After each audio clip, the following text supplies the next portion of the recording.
Hello there, and welcome to the Sleep Science channel. Tonight we're drifting into the quiet. The silence above us is an ancient companion, an ever-present reminder of the vast cosmos that stretches infinitely, unchanging and indifferent. Throughout history, humanity has looked to the sky, seeking connection, guidance, or meaning in the stars. Early cultures filled the void with stories of gods and celestial beings, while modern science peels back layers of the universe, revealing galaxies, dark matter, and the slow, inevitable march of entropy. Yet, despite these revelations, one truth remains. The universe, in all its expanse and complexity, does not respond. It remains silent, offering no answers, only presence. The silence invites us to wonder, to reflect, and ultimately to find meaning within ourselves. It is not an absence, but a space in which human curiosity, creativity, and reflection thrive. If you enjoy these gentle journeys, I invite you to like, subscribe, or share a thought below.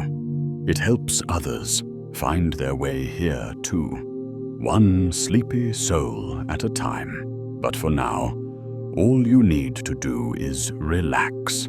Let your shoulders sink, your breathing slow, and your thoughts soften at the edges. Allow your eyes to grow heavy as your mind unwinds, and together we wander into this quietly fascinating world. Let's begin. There is a moment almost everyone has experienced, even if they rarely speak about it. It happens late at night, when the world grows quiet enough for thoughts to stretch out. You look up at the sky, expecting nothing, yet feeling as though something should happen. The stars hang in place, distant and cold, offering no movement, no sound, no acknowledgement. The longer you stare, the more noticeable the silence becomes. It is not the peaceful quiet of a sleeping room. It is deeper than that. It is the quiet of something that has never learned how to answer. For as long as humans have existed, the sky has been a screen onto which meaning was projected. Ancient people saw patterns where none were intended. They traced stories across scattered points of light and named them after heroes, animals, and gods. Thunder was anger. Eclipses were warnings. Stars were eyes watching from above. These interpretations were not foolish. They were necessary.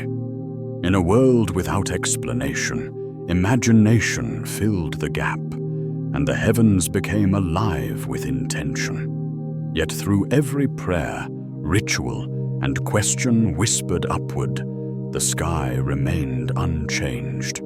Generations passed, and curiosity slowly replaced fear.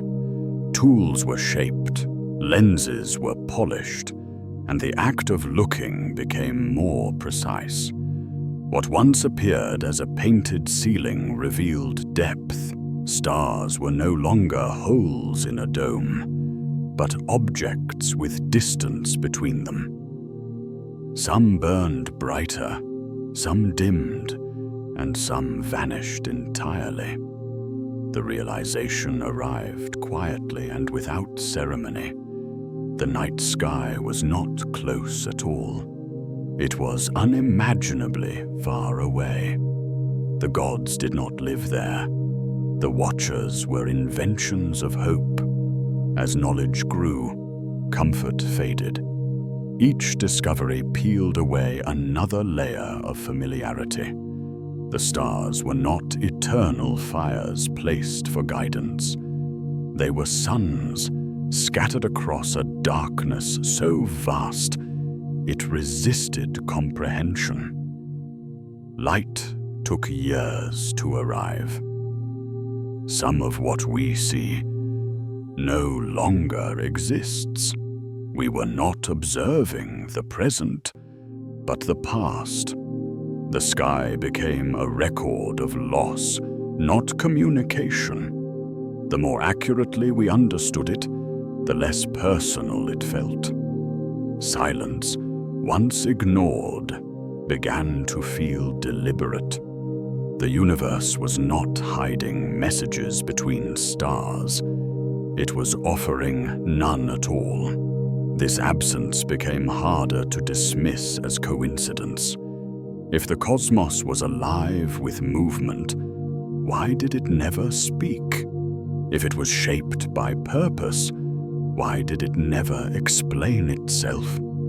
These questions lingered without answers, drifting through centuries of thought like unresolved echoes.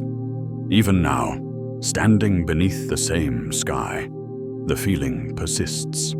Technology has advanced, myths have faded, and explanations have multiplied, yet the emotional experience remains unchanged. You can name the stars, measure their distance, and predict their death, but none of that alters the moment. The universe does not respond to understanding. It does not react to awareness. It simply continues, vast and indifferent, as it always has.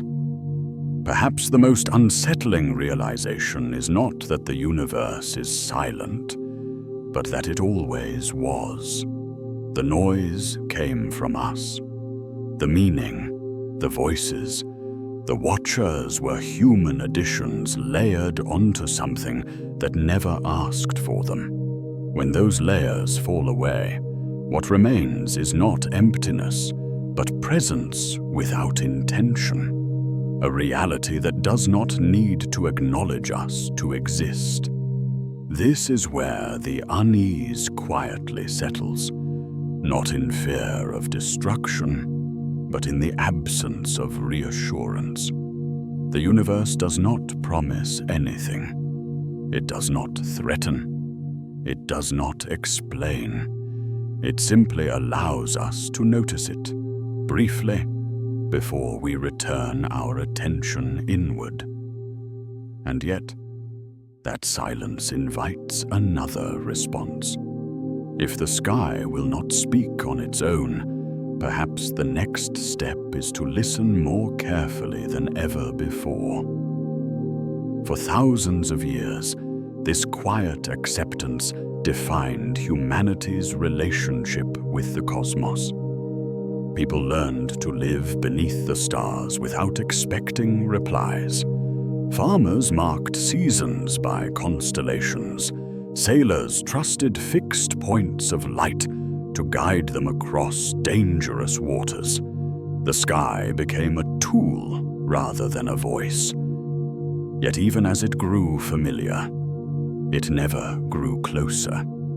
Distance remained its defining trait. No matter how often it was observed, it refused intimacy. Philosophers debated whether the universe cared at all. Some argued that meaning must exist somewhere beyond human sight. Others suspected that meaning was something humans invented to soften indifference. These debates never reached a conclusion because the universe offered no evidence to settle them. It neither confirmed purpose nor denied it. Silence protected it from interpretation, leaving humanity to argue with itself. Then came a subtle shift, one that would change everything without announcing itself. Humans stopped merely looking and began wondering whether the silence itself could be studied. If the sky would not speak, perhaps it could still be heard. This idea felt almost rebellious, as if listening implied expectation. It suggested that the universe might be doing something constantly, even if it was not meant for us. That possibility alone was enough to disturb the long-standing acceptance of quiet. The night sky, once thought to be empty, slowly revealed motion. Not visible movement, but hidden activity. Invisible waves passed through space.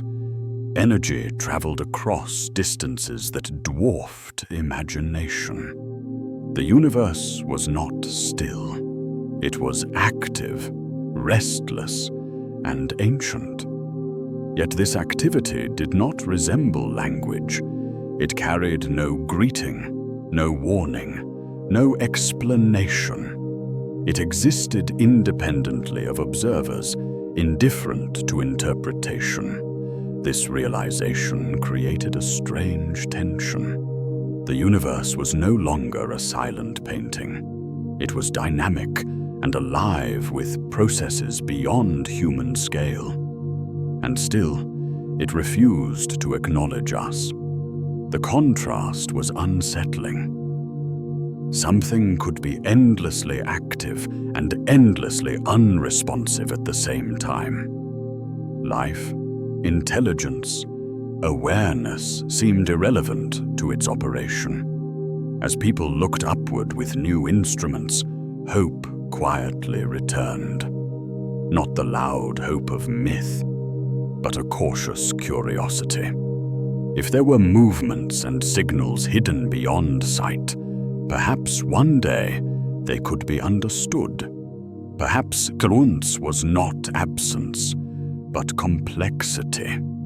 Perhaps the universe was speaking in a way we had not yet learned to recognize. That thought lingered like a half-formed dream. It did not erase the quiet, but it reframed it. Silence became something to investigate rather than endure. The stars did not change. The night remained vast and distant, but the human response shifted. Instead of projecting stories outward, humanity began turning its attention outward with intent. This moment marked the beginning of a new relationship with the cosmos.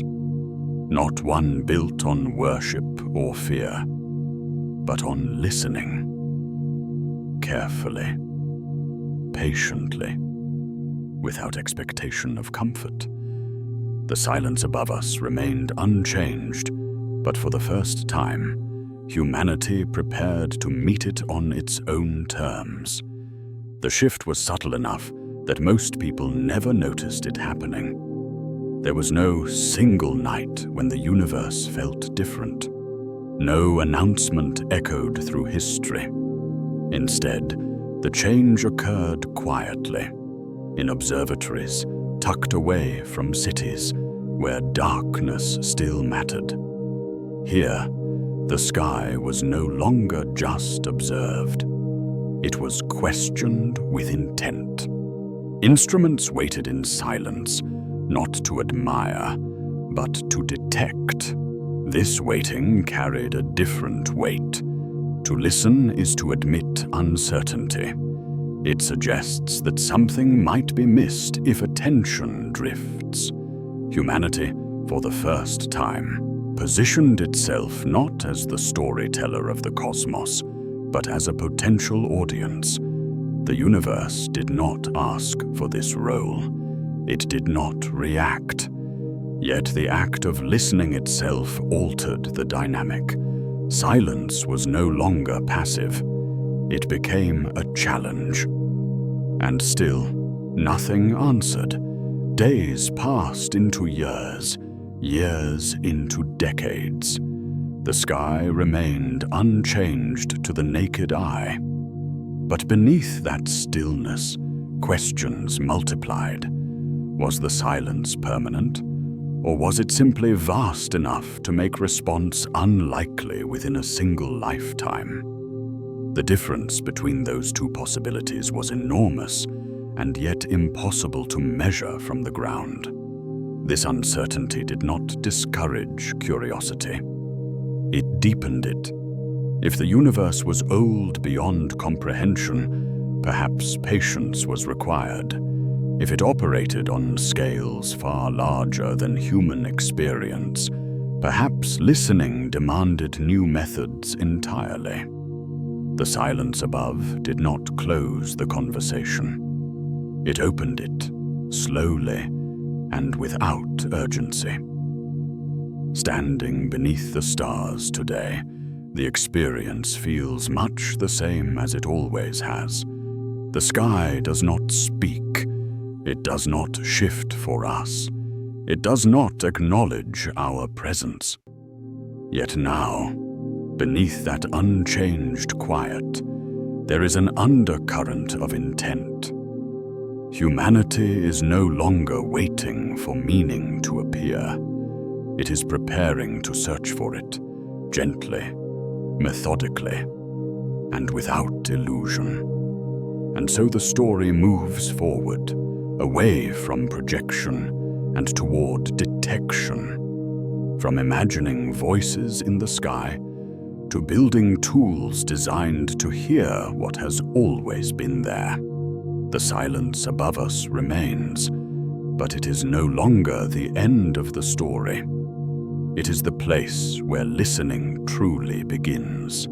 The universe waits, unchanged, as humanity listens. The change did not arrive with fireworks. It arrived the way most turning points do, quietly, and in places most people never visit. A few rooms tucked inside universities, a few hills far from city lights, a few minds that could not accept that the sky was only something to look at. For centuries, humans had watched the stars as if watching a distant face. Now, a different question settled in. What if the universe had always been making a kind of music, and eyesight was simply the wrong sense? At first, it sounded like a strange idea, because space had been taught as a vacuum, a place where sound could not travel. The old story was simple: no air, no sound, therefore no voices. Yet the new listeners were not hunting for footsteps or spoken words. They were hunting for a different kind of vibration, the kind that slips through emptiness without needing breath. The sky, they suspected, might be busy in ways the eye could never notice. So, they built ears. They were not shaped like human ears, of course. They were dishes, wires, antennas stretched toward darkness like questioning hands. They listened through long nights and longer winters, while wind pushed against metal and instruments cooled under open air. In the beginning, there was mostly noise, a restless hiss like the world's softest storm, arriving from every direction at once. It did not feel like a message. It felt like confusion, and confusion can be disappointing. But disappointment has a curious side effect. It forces attention to sharpen. When the universe does not reward you, you begin to notice details you once ignored. The hiss was not perfectly random. It thickened in certain places. It thinned in others. It carried tiny bumps and dips, like ripples on black water. The first people to notice this did not cheer. They doubted themselves. They blamed the machines. They blamed the weather. They blamed their own hunger for meaning. And then, sometimes, the noise changed. A pulse would appear, brief, clean, and sharp. Then vanish. It would return again, not as a steady tone, but as a beat. Not frequent enough to feel friendly, not rare enough to dismiss. The listeners would lean closer, as if closeness could help, as if leaning could cross distance. They would wait for the pattern to resolve into language, because that is what human minds do. They translate mystery into speech. They turn shapes into faces. They turn randomness into intention. The universe did not cooperate. Instead, it offered patterns that seemed to begin and end without explanation. A steady hum that rose and fell like breathing, though nothing was breathing. A whisper that arrived at the same hour each day, though no one had scheduled it. A drifting tone that slid upward, then broke apart, like a note sung by a throat made of starlight. It was tempting to call it a greeting. It was tempting to call it a warning. Yet every tempting thought had a shadow beside it. What if it meant nothing at all? This is where the story becomes quietly unsettling, because nothing at all is not the same as nothing. There was clearly something happening. The sky was not mute. It was just not speaking in a way that cared to be understood. Early radio astronomers learned this lesson again and again. A new signal would appear and headlines would bloom in the imagination before they ever reached a newspaper. For a moment, hope would flare. For a moment, someone would think, "We have found it." Not proof of life, perhaps, but proof of company. Proof that the universe was not only vast, but inhabited by attention. Then the explanation would arrive, usually in the plainest clothing. A pulse might be a spinning star, turning like a lighthouse and sweeping its beam across Earth with patient regularity. A hiss might be storms on the sun, thrown outward and heard by instruments like distant surf. A burst might be a flare from a faraway galaxy, collapsing and snapping in ways that made power look effortless. The thrilling mystery did not disappear, but it shifted. It was not a voice. It was an event. And yet, the emotional rhythm remained the same. Discovery, anticipation, deflation. The listeners were not foolish. They understood that nature could produce strange things. Still, it was hard to ignore what the heart did in those first seconds before the mind corrected it. It leaned toward contact. It imagined being noticed. The universe offered one of its most famous temptations in a signal that seemed, for a brief while, too perfect to be accidental. It arrived with a clean rise and fall, like something aiming, like something turning its head. People stared at the printouts and tried not to breathe, as if breath could disturb the evidence. And then, just as suddenly, it was gone. It never returned. Later, careful explanations gathered around it, and arguments and warnings about certainty. But the feeling it left behind was harder to file away, because for a moment the sky had behaved like a mind, briefly attentive, then gone, leaving everyone to wonder what they had almost heard at all. It is easy to laugh at that kind of yearning from a comfortable distance, but the yearning is ancient.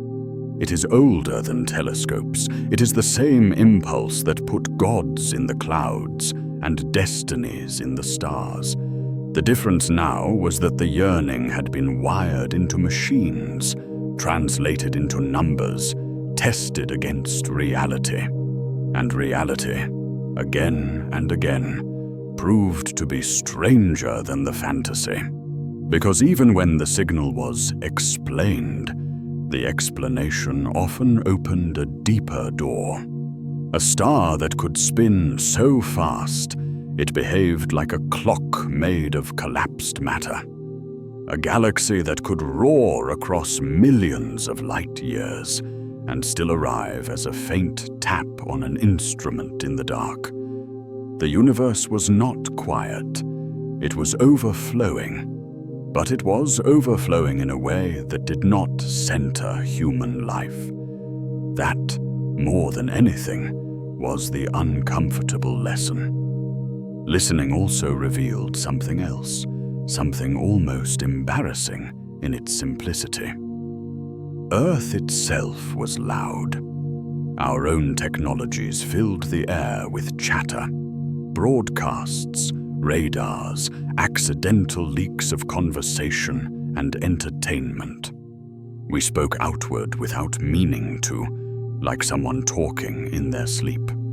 Yet when we listened outward with intense focus, we did not hear anything talking back. The contrast was sharp. The planet was a bright, noisy island in a dark ocean, and the ocean did not answer.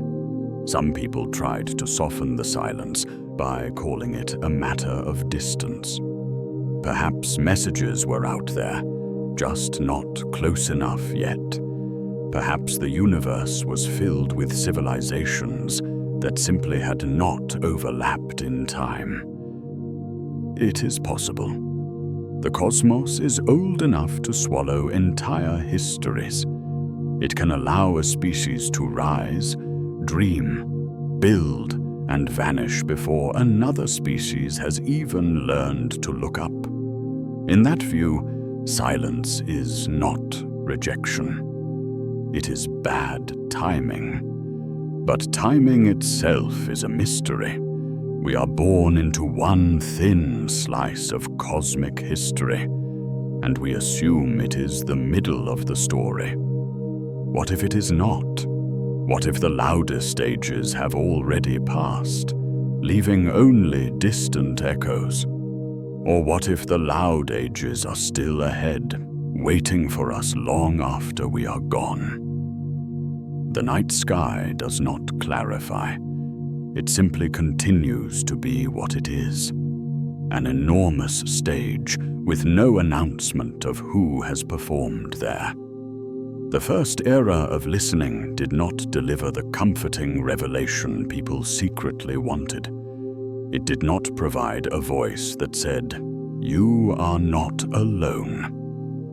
Instead, it provided a different truth, calmer and more disorienting. Space is filled with signals, but they do not arrive arranged for human understanding. They are not letters addressed to Earth. They are the universe's own private motions, leaking outward as light and rhythm and static.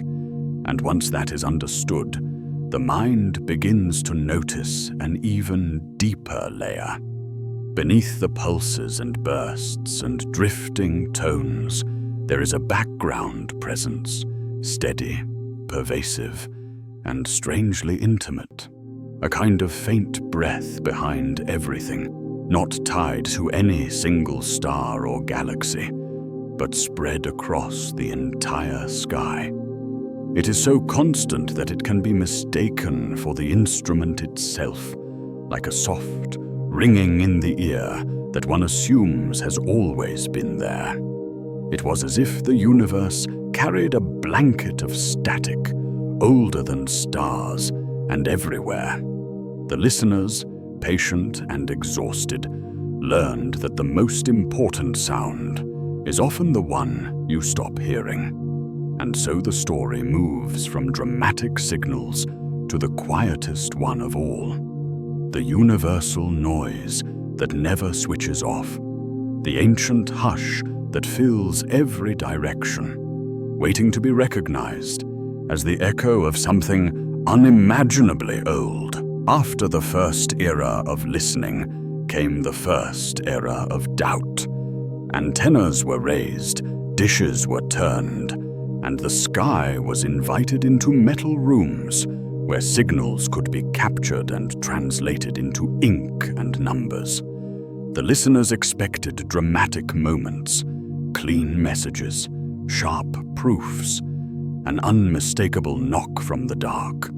They did find flashes and pulses, strange rhythms that arrived like distant footsteps and then vanished. But behind every spectacle, behind each brief interruption, there was a quieter presence that never left, a steady hush pinned behind everything else. At first, no one treated it as a discovery. Constant noise is not romantic. It is the kind of problem technicians blame on loose connections, tired components, and bad weather. It is the kind of sound a mind learns to ignore, like a refrigerator hum that disappears only when the power goes out. So the early listeners did what careful listeners always do. They assumed the flaw was theirs, and they tried to make it stop. One of the stories that survives from that time feels almost like a bedtime fable, not because it is simple, but because it is quietly human. Two researchers worked with a large, horn-shaped receiver designed to catch faint signals from above. Their project was practical, tied to communication, not cosmic meaning. Yet the horn kept reporting the same stubborn hiss no matter where it pointed. They aimed it toward crowded neighborhoods, and then toward empty sky. They waited for clear nights, waited through rain, waited through bright afternoons, and still the noise returned. They hunted for ordinary causes first, heat rising from the ground, stray interference from nearby electronics, a mistake in calibration. When those possibilities failed, they looked for awkward ones. They climbed inside the horn and found birds nesting where birds should never have been, leaving behind a mess that felt almost insulting in its mundanity. They cleaned it anyway. They scrubbed and sealed and tried again, expecting the universe to finally behave. The hiss remained.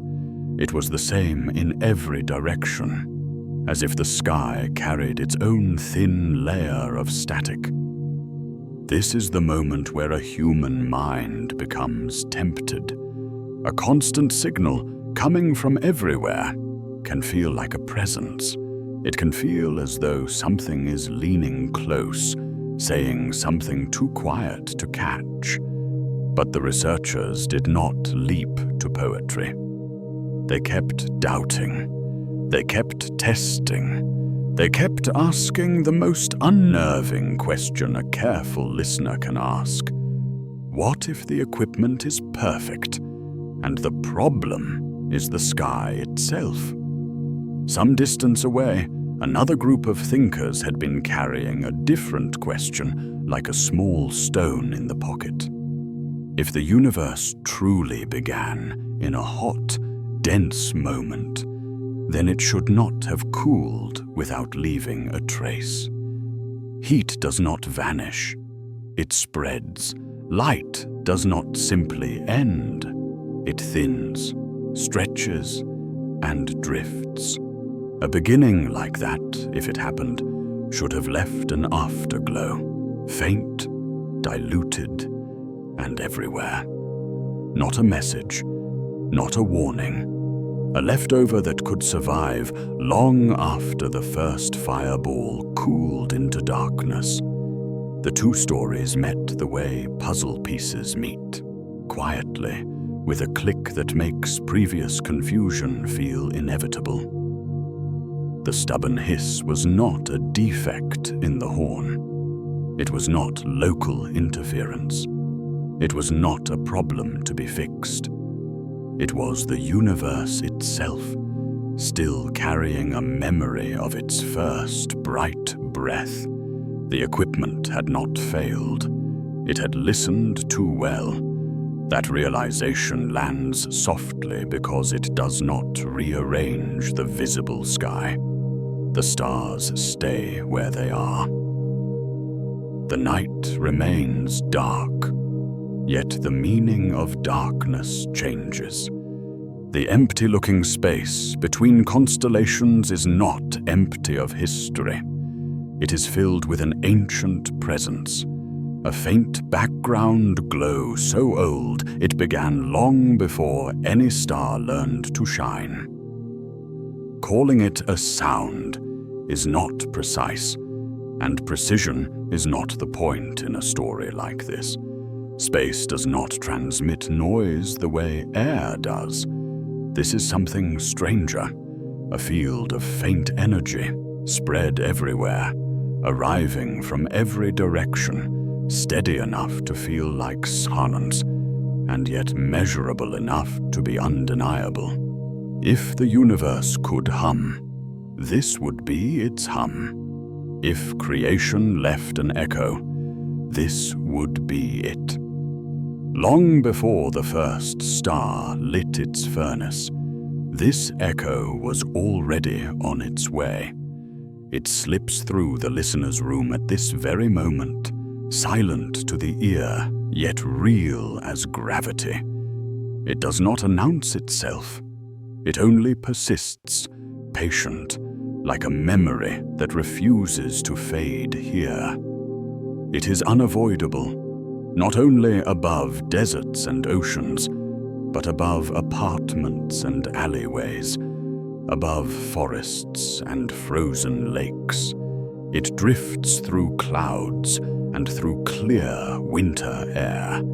It passes through windows, through roofs, through stone. It moves through the body as easily as it moves through space.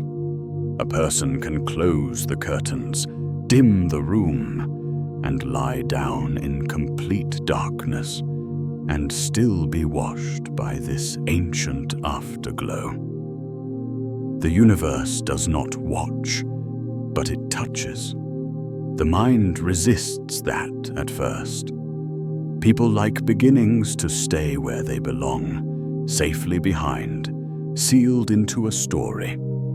A beginning is supposed to be a point, a chapter already read. But this beginning never fully left. It is not only a fact to learn, it is an atmosphere to inhabit. The oldest trace in existence did not stop traveling. It cooled, stretched, and softened until it became the faintest possible presence, a whisper that can be mistaken for nothing at all.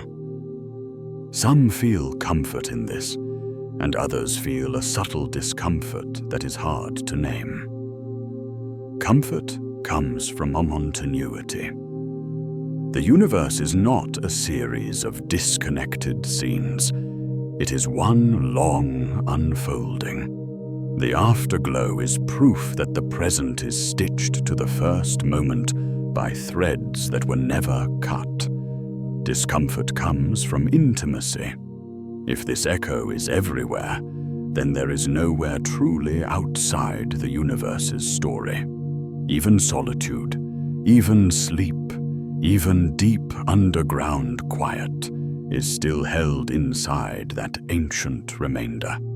There is another twist hidden inside the calm. The afterglow is not an image of what the universe looks like now.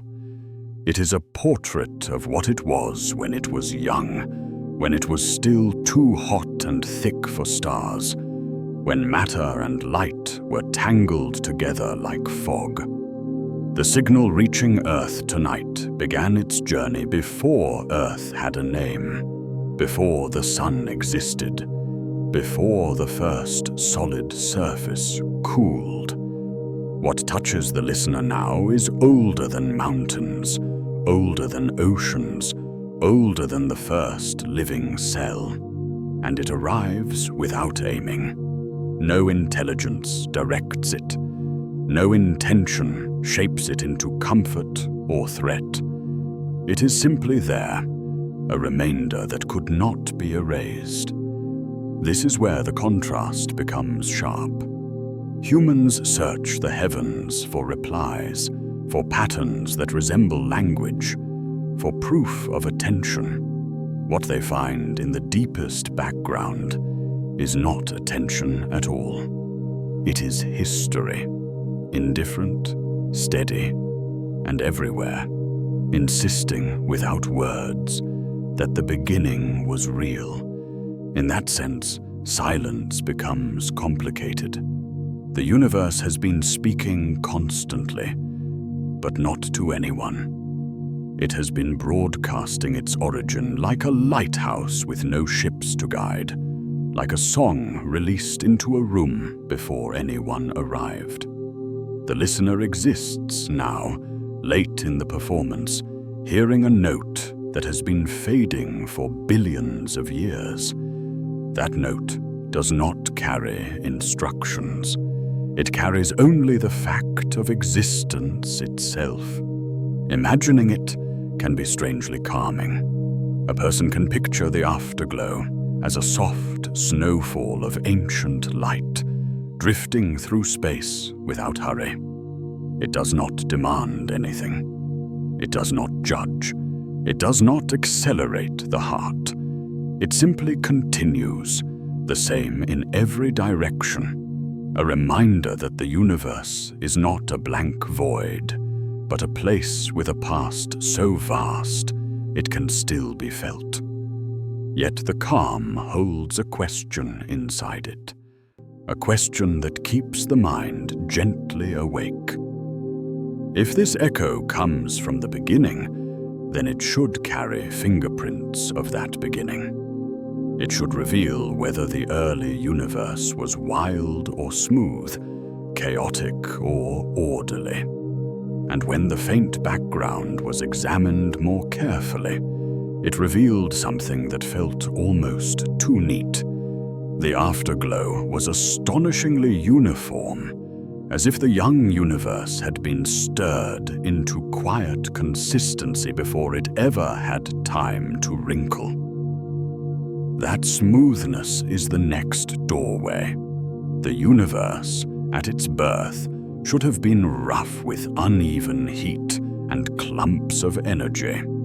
And yet the oldest echo suggests a calm that defies expectation. Having found the universe's memory, the story now has to ask a stranger question. Why does the beginning look so evenly balanced?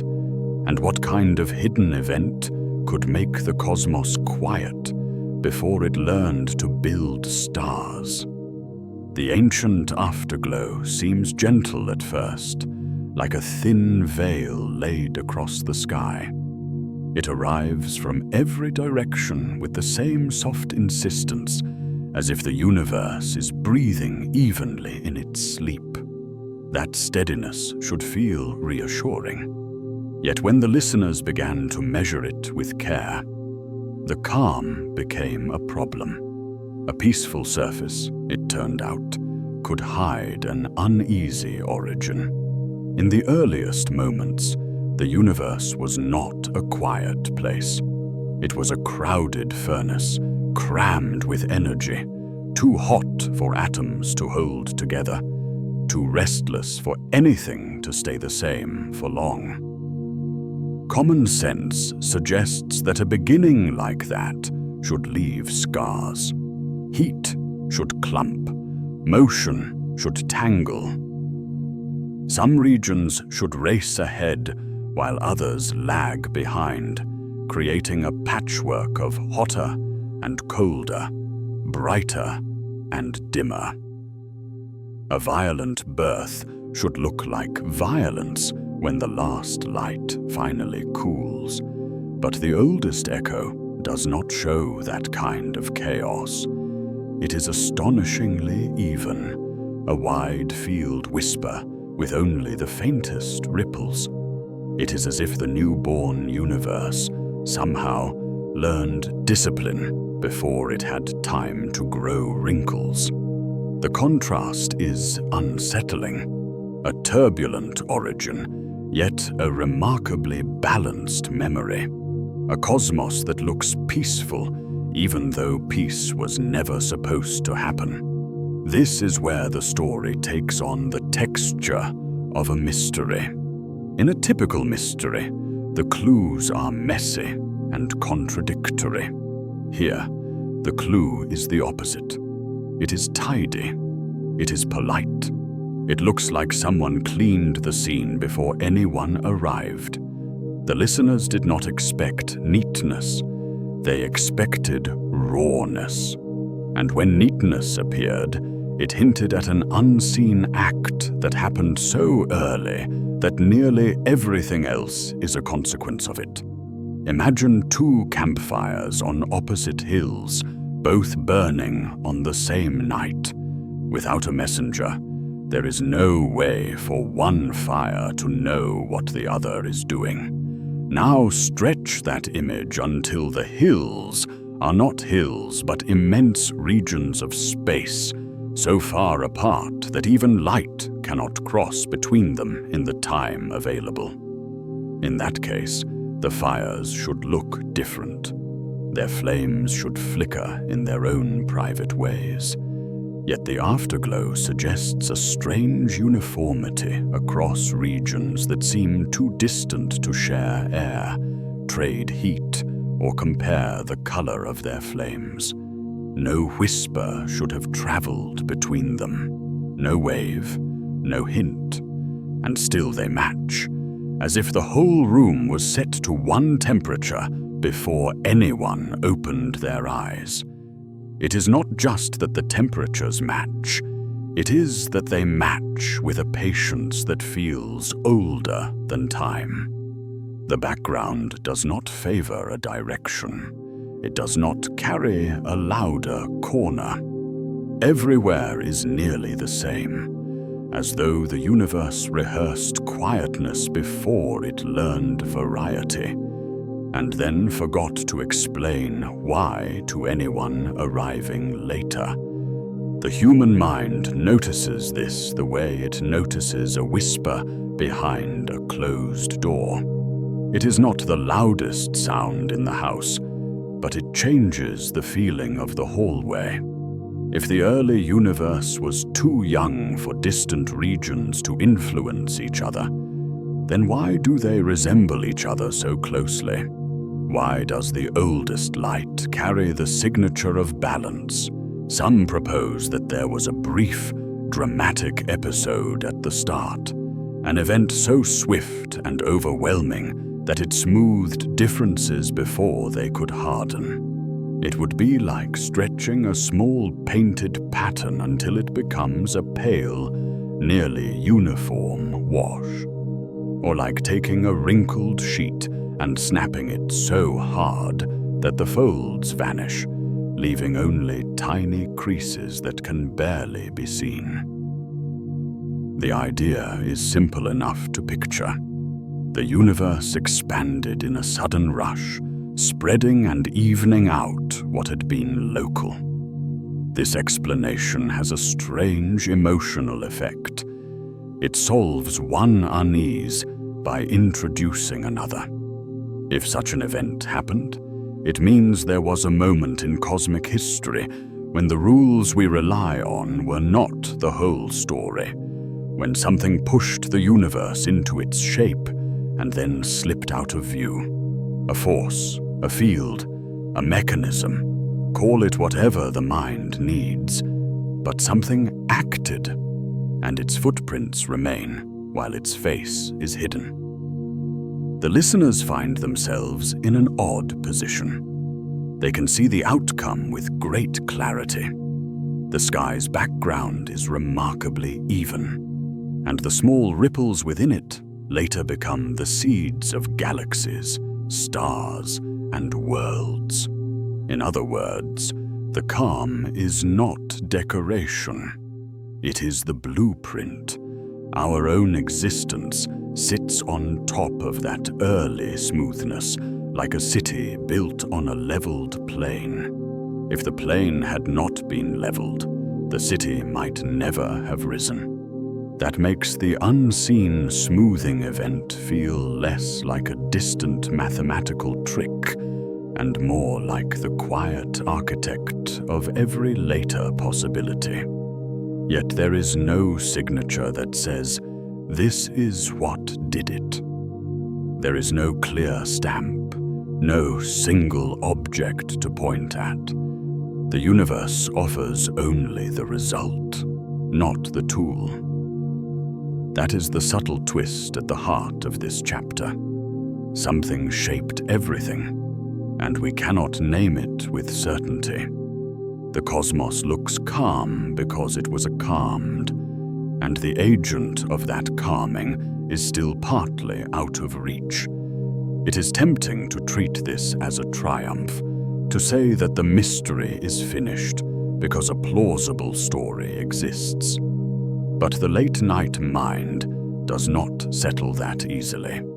Plausible is not the same as proven. A story that fits the clues is still a story. And in a universe where the oldest trace is already so faint, the difference between likely and true can hide in details too small to hold.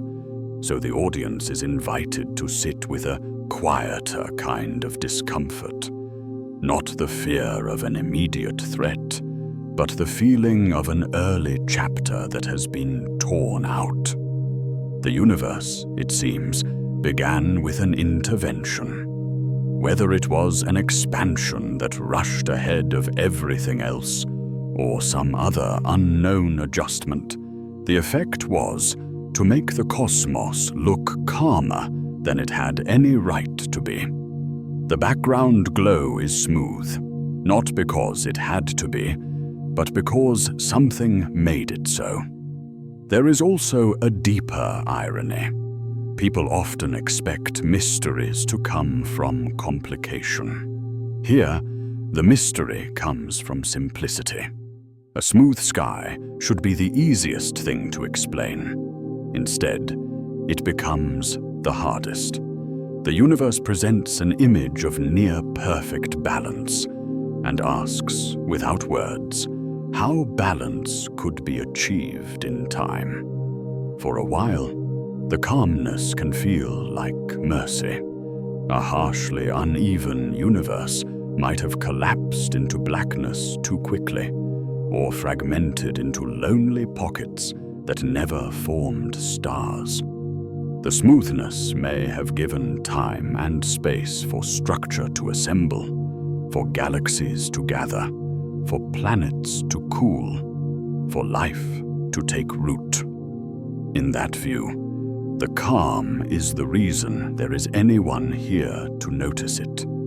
But mercy implies intention, and intention is exactly what the universe refuses to confirm.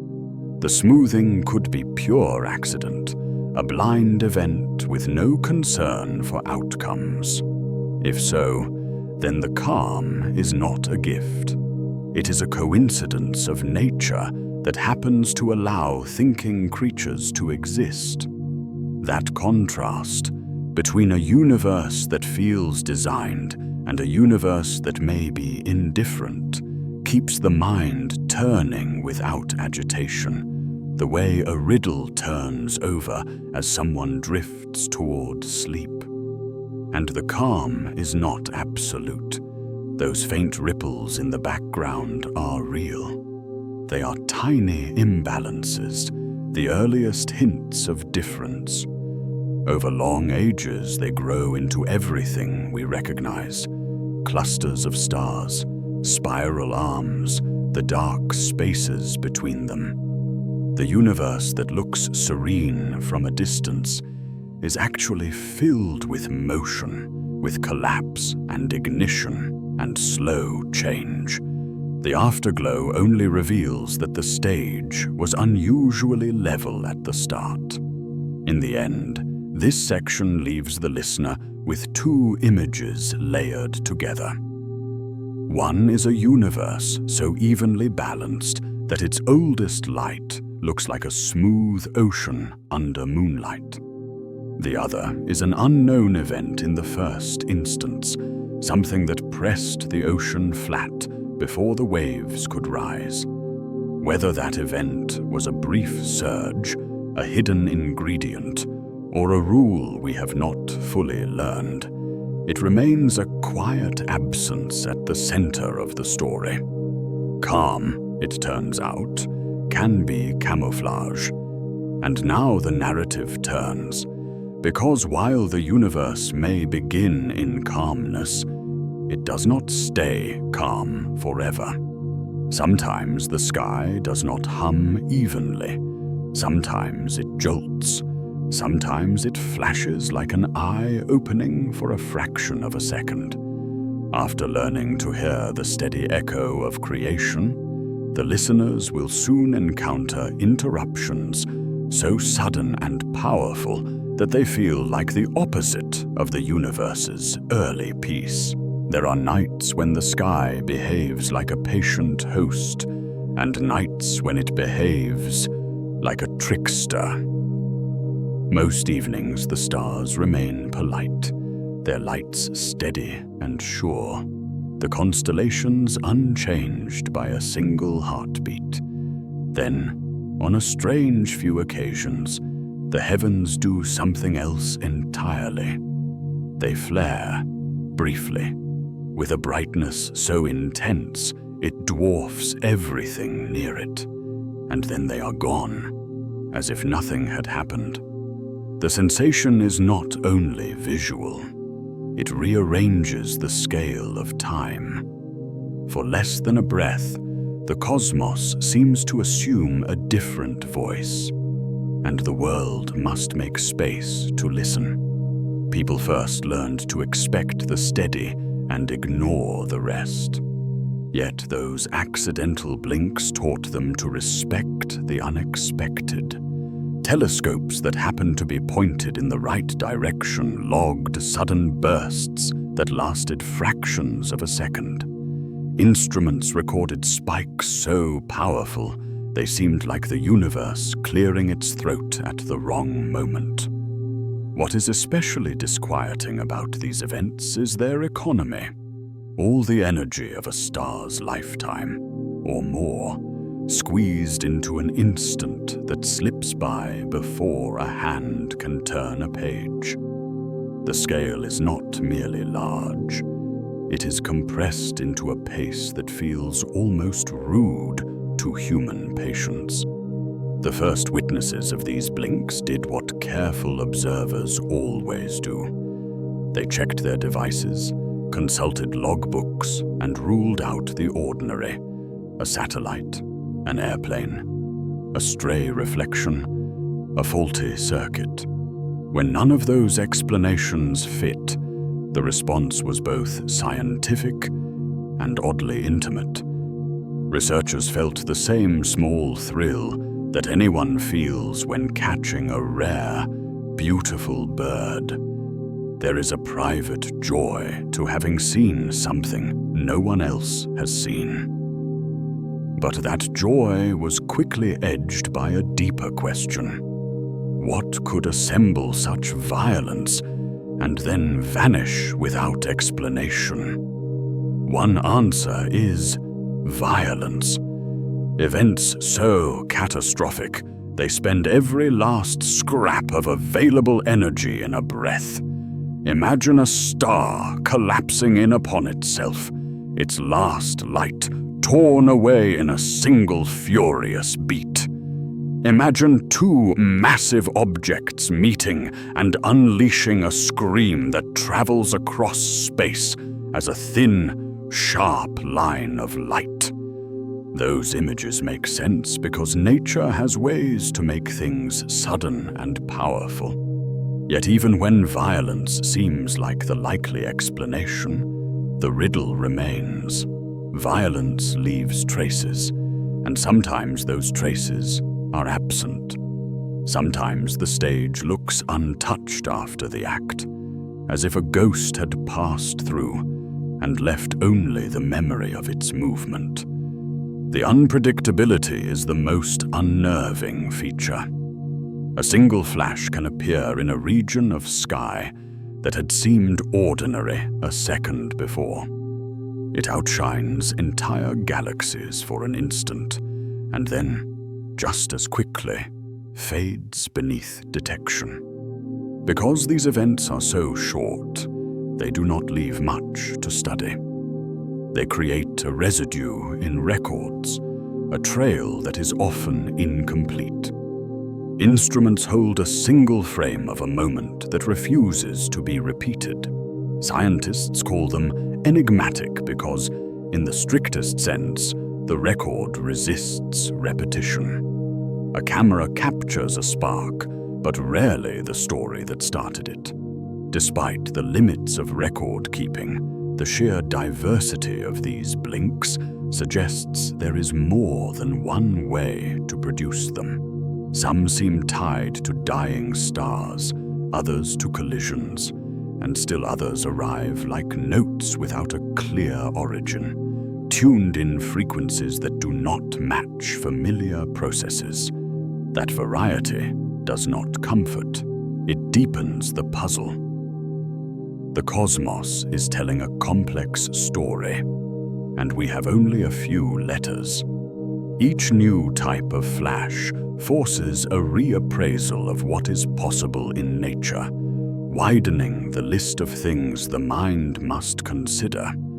A quiet human reaction accompanies each recorded flash. For a moment, a different kind of hope surfaces. If nature can make lights like this, perhaps something else with purpose could too. It is a reasonable thought.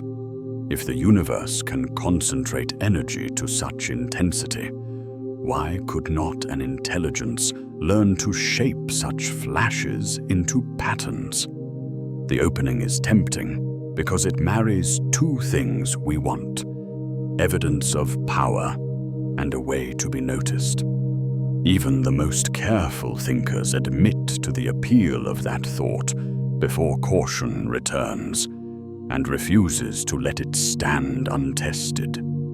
Then there are flashes that stubbornly resist tidy explanation, flashes that repeat in unexpected ways. A burst that returns years later from the same small patch of sky forces a different response. It is as if the cosmos sometimes repeats its performance, not on a schedule humans can predict, but with a regularity that suggests some internal clock. Those repeaters complicate the story. They imply persistence rather than singular catastrophe. They imply a source that can act more than once, which moves the mind from imagining a one-off explosion to imagining a mechanism that can reset and then act again. When a flash repeats, the emotional tone changes. The first flash feels like catching a glimpse of a ghost. The second makes you sit up. A repeated burst suggests a source with rhythm and perhaps intention. It suggests a process that can be studied, observed, and eventually understood. And yet even repetition rarely brings simple consolation. The patterns are odd. Their timing can be irregular. Their strength can vary. They resist neat categorization. In this way, the sky teases. It offers hints, but never hands over a tidy explanation. There is a particular kind of chill that comes from knowing how much energy is involved. For an object to outshine whole galaxies for an instant, it must be concentrating an almost unimaginable force. The thought presses like a hand on the chest. How many different natural mechanisms could do that? How many require conditions so extreme they bend what we think we know? These questions are not meant to alarm. They are meant to expand the mind's sense of scale. A flash can teach humility the way a canyon teaches reverence. And yet humility sits beside a stubborn, practical curiosity. Each recorded blink becomes a treasure map. Observatories coordinate. Instruments across the globe, and even above the atmosphere, sharpen their focus. It is an odd communal moment. People working alone in labs feel linked by a single, fleeting event. There is a shared patience, a vigil kept for a repeat that may never come.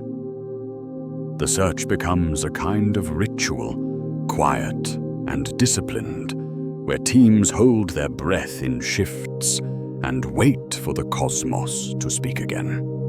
Sometimes, when a region repeats its flashes with some pattern, telescopes that study other wavelengths join the search. Optical cameras, X-ray collectors, and other detectors turn their attention to the same spot, trying to catch any accompanying sign. Often, nothing else appears. The flash remains alone, an island of activity in a sea of normalcy. That isolation deepens the impression that these events are not speaking to us deliberately. They are occurrences in a universe that does not tailor itself to our need for conversation. The silence after a flash can be as meaningful as the blink itself.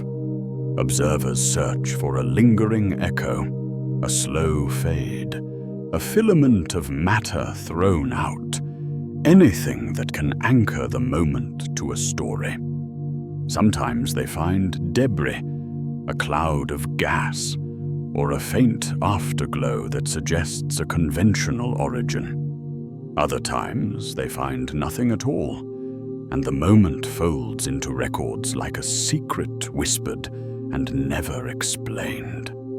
Those unresolved instances are the ones that linger in the public imagination, becoming quiet legends told in lab corridors and late-night discussions. These unexplained blinks invite comparison to other sudden cosmic events that also arrive without warning. They share with those events a quality that unsettles, scale without predictability. One of the cruel lessons of watching the heavens is that enormous power does not come with etiquette. The universe can perform a tremendous act without sending anyone a note. That pattern, brilliance and then absence, teases our need for narrative.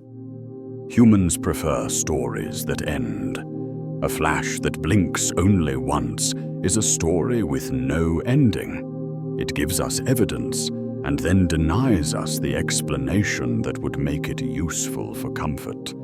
Yet comfort is not the audience's priority in this tale. The listeners crave the uncanny. They want to sit with the oddness, to let it expand the borders of imagination. So the day the sky blinked is not a single day, but many days spread across years and instruments. Each occurrence adds a brushstroke to the portrait of a universe that can act in bursts of terrifying energy and vanishing subtlety. The accumulation of those moments forces a reappraisal of expectation. The cosmos is not only ancient and quiet, it is capable of sudden irritations that call attention and then withdraw. The mystery becomes an invitation. Record keepers collect brief, lonely flashes not to close the book, but to leave breadcrumbs. Each blink is a stubborn note that, when gathered, may sketch a pattern larger than any observer. Patience becomes the highest form of attention. Over years, a map may appear from fragments, and with it, a new question. Why does the cosmos sometimes choose to speak in quietly vanishing bursts. Repetition is the word that changes the temperature inside an observatory. A single flash can be filed as a rare tantrum of nature, a one-time spark thrown off by forces too distant to care. But when a burst returns, even once, the air tightens. People lean closer to their screens, not out of panic, but out of recognition. Once can be shrugged off as coincidence. Twice begins to feel like a tap from the dark. The first returning bursts did not arrive politely. They kept no calendar.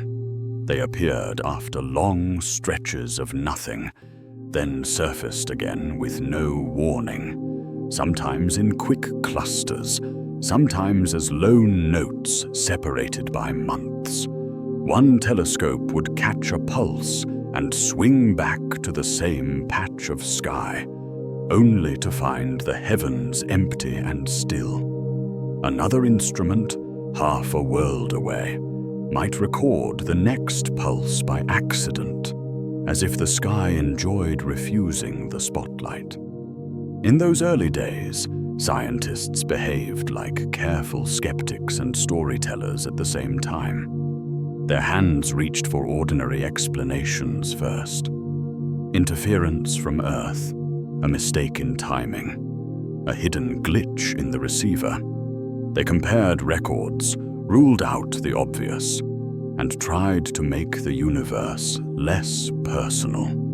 Each test was an act of humility. The universe did not reward humility with clarity. The pulses kept returning, and the returns created a new kind of pressure. In everyday life, repetition is how meaning is detected. Footsteps that come back suggest a visitor.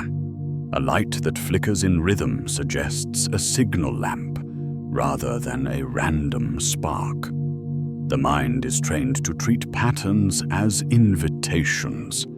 So when the sky repeats itself, even imperfectly, imagination begins to lean forward. What if this is not just an event, but a source? What if something out there can choose to flare, to pause, to flare again? The cautious answer arrives just as naturally. Nature repeats constantly. Stars spin, moons circle, fields twist and unwind. There are objects that behave like clocks, and others that behave like tired engines, sputtering and recovering. A repeating burst could come from a collapsed star under strain, cracking as invisible stresses build up. It could come from a tight system where extreme forces tug at matter until it releases energy in short, violent breaths. These ideas are not gentle, but they are familiar enough to keep the mystery from tipping into fantasy. And still, the repeaters carry a peculiar discomfort. Their behavior is not tidy. They do not always keep the clean rhythms people expect from spinning objects. Some return rapidly for an hour, then fall silent for weeks. Others stay quiet for years, and then suddenly wake, as if a switch has been turned somewhere no one can reach. The gaps become part of the riddle. If the engine is natural, why would it hide so effectively? If it is something else, why would it choose such an uneven schedule? Observers learned to treat these signals like shy animals that refuse the camera. The work becomes a long vigil. Dishes and antennas stare into darkness. Data streams in, mostly empty, while nights pass and nobody speaks above a murmur. Then, when attention loosens for a moment, The sky coughs out another brief pulse, and the whole pursuit feels reset. Hope rises, then is postponed again, always one step behind certainty, always close enough to keep the mind awake. Some repeating bursts come from astonishing distances, arriving at Earth as a thin, sharp flicker in a receiver. Whatever produces them is powerful enough to be noticed across a universe that weakens almost everything. And yet the events are so brief that they feel like accidents rather than announcements, like sparks from machinery hidden far beyond reach. As the pulses travel, they do not arrive unchanged. They carry the imprint of what they pass through, as if the darkness leaves fingerprints on anything daring enough to cross it. The burst spreads slightly, shifts slightly, bends in subtle ways, not because it is poorly formed, but because the road is long and the road is not clean. Between galaxies there is thin material, faint fields, and unseen structure. The signal collects these traces like dust on a traveler's coat. Each return becomes more than a repetition. It becomes a quiet report about the emptiness we were taught to trust. Here the contrast sharpens. People grow up hearing that space is empty, a clean vacuum where nothing happens between stars. The returning bursts suggest the opposite. The in-between is busy, layered, and influential. Something as brief as a millisecond pulse can reveal a depth to the void, a subtle density of matter and force that cannot be seen directly. Even silence, it turns out, has texture. Still, the deeper question refuses to leave. Why do some bursts repeat and others never do? Why does one flare once and vanish forever, while another comes back like a recurring dream? The simplest answer is that there are many different engines at work, some catastrophic, some persistent. Yet even that explanation feels like a doorway rather than a conclusion. The sky is full of behaviors we have not named, and naming is the first step toward pretending we understand. Careful researchers try not to fall in love with intention. History is crowded with examples of people mistaking unfamiliar nature for design. Comets were once omens, eclipses were once judgments, strange lights were once angels. The universe has always been capable of producing events that look personal to a nervous observer. So every time a repeating signal appears, there is a disciplined effort to keep the heart from sprinting ahead of evidence. But discipline does not erase wonder. A repeating burst occupies a narrow space between randomness and rhythm. It is structured enough to feel suggestive, chaotic enough to remain deniable. It invites a listener to imagine a lighthouse that does not spin smoothly, but stutters as if its keeper is sometimes absent.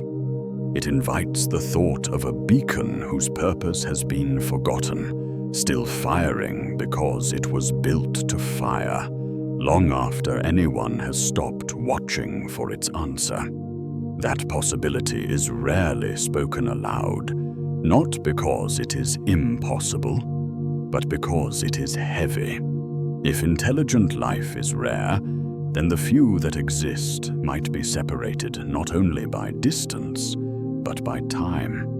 A repeating burst could be the last echo of a society that is no longer there, an automated call still pulsing after its makers have vanished. Or it could be something colder, a natural lighthouse that looks like a message, only because human minds are desperate to be addressed. For a late-night listener, the tension is the point. An answer would close the loop, and closure is not what keeps attention soft and steady. The mind wants an opening, a door left ajar. Repetition is that door. It suggests the universe can do more than throw a single stone into a pond. It can throw another and another at irregular intervals, reminding the watcher that the first splash was real. As more repeating sources were discovered, another pattern emerged, faint but persistent. Some seemed linked to energetic regions of their home galaxies, places where matter is stressed and space behaves differently. These are not gentle neighborhoods.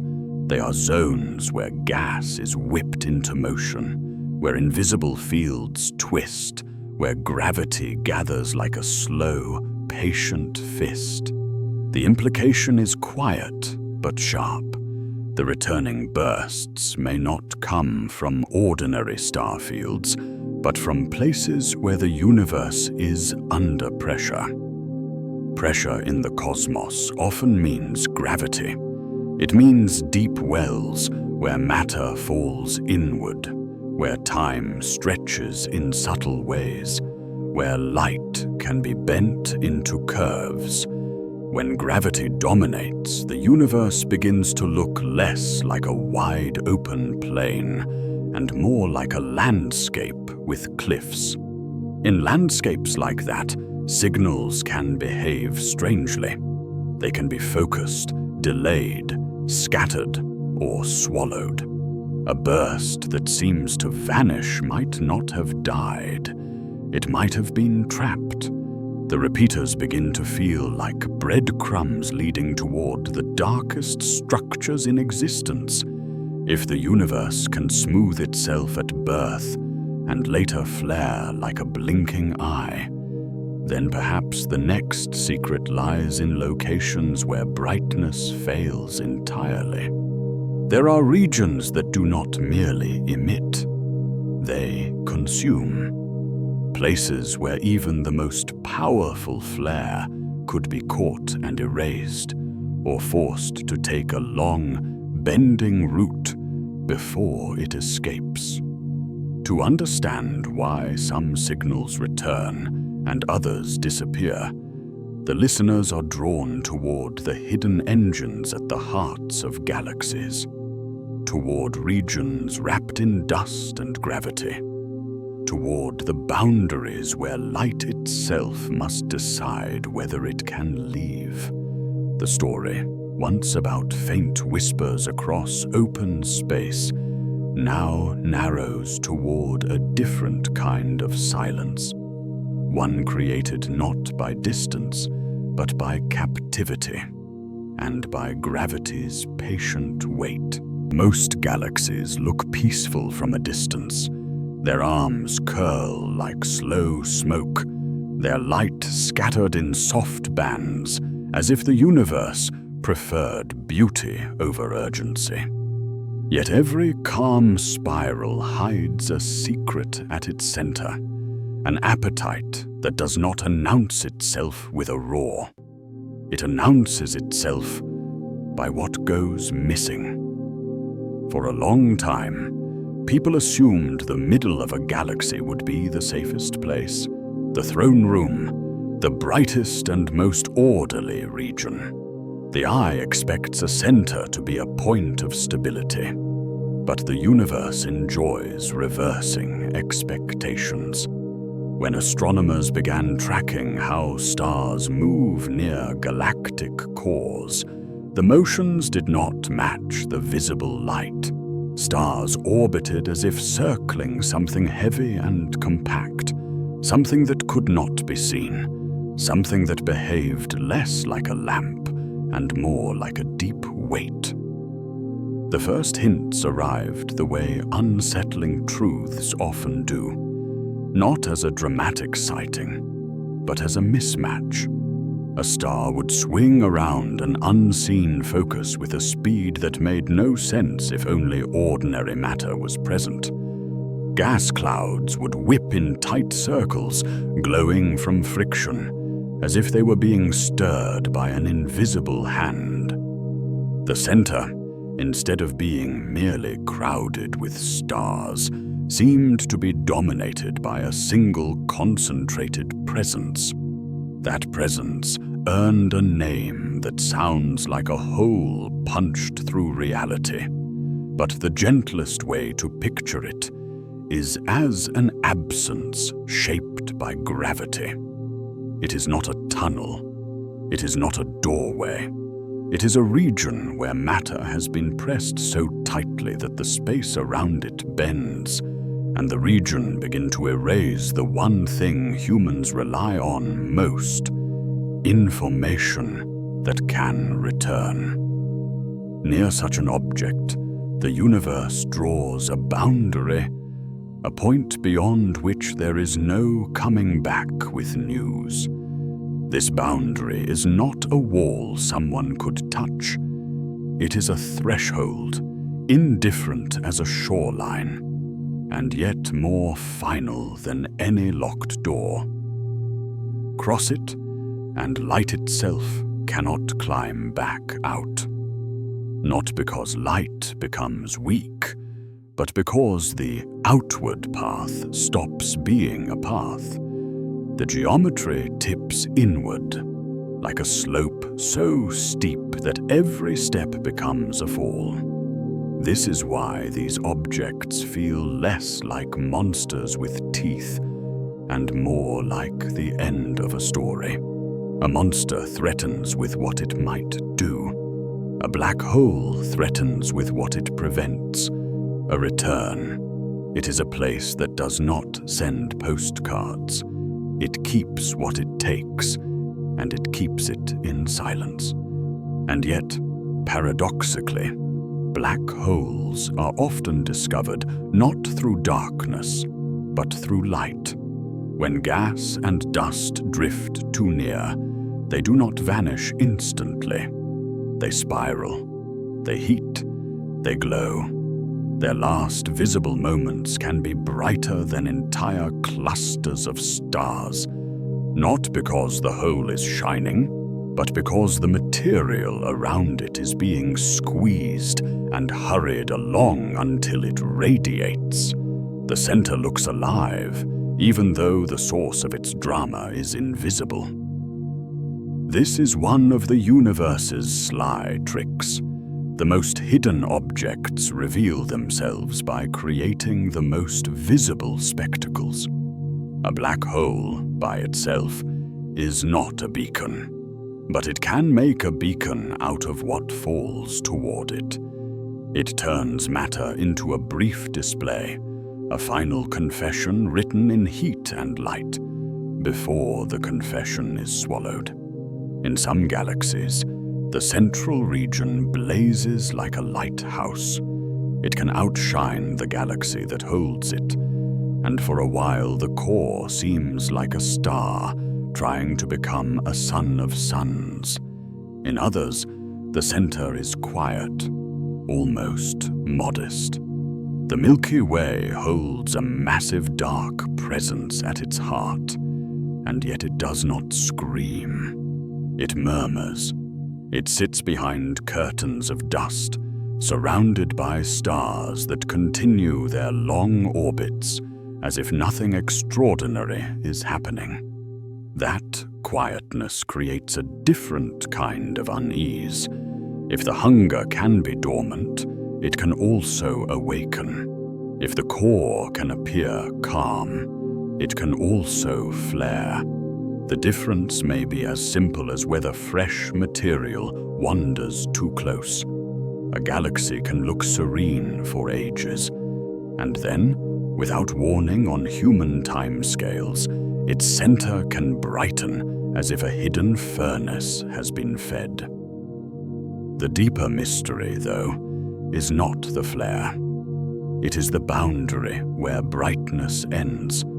The idea that there are regions in the universe where no signal can escape changes what knowing means. Most of science depends on the assumption that information, in some form, can travel. Light carries the history of stars. Subtle ripples carry the tremble of distant events. Even the faintest glow can be traced and interpreted.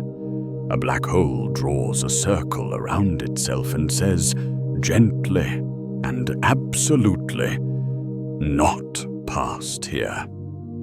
People have tried to live with this by imagining a simple vanishing act. Something falls in, and it is gone. But the universe rarely allows such clean endings. If information truly disappears, then reality seems to forget, and forgetting feels like a forbidden move. This is where black holes become more than dark objects. They become pressure points in the logic of the cosmos. They force the question of whether the past must always leave a retrievable trace. Some thinkers suspect the universe does not forget at all, that whatever falls in is recorded in a hidden way, pressed into the boundary like a fingerprint. Others argue that if a record exists, it would be so scrambled that it might as well be lost, like a book burned and scattered into ash. Either way, the emotional effect is the same. At the center of many galaxies lies a place where ordinary storytelling breaks. One cannot follow an object all the way down and return with a neat conclusion. This is the twist hiding inside the quiet centers. The most important regions of many galaxies may be fundamentally unreachable, not by distance, but by principle. A ship could travel for ages and still be denied a report. A beam of light could be emitted outward forever and still fail to climb free once it crosses the threshold. The universe contains not only faraway places, but sealed places. And still, these sealed places shape everything around them. Stars near the core move differently because of the hidden mass.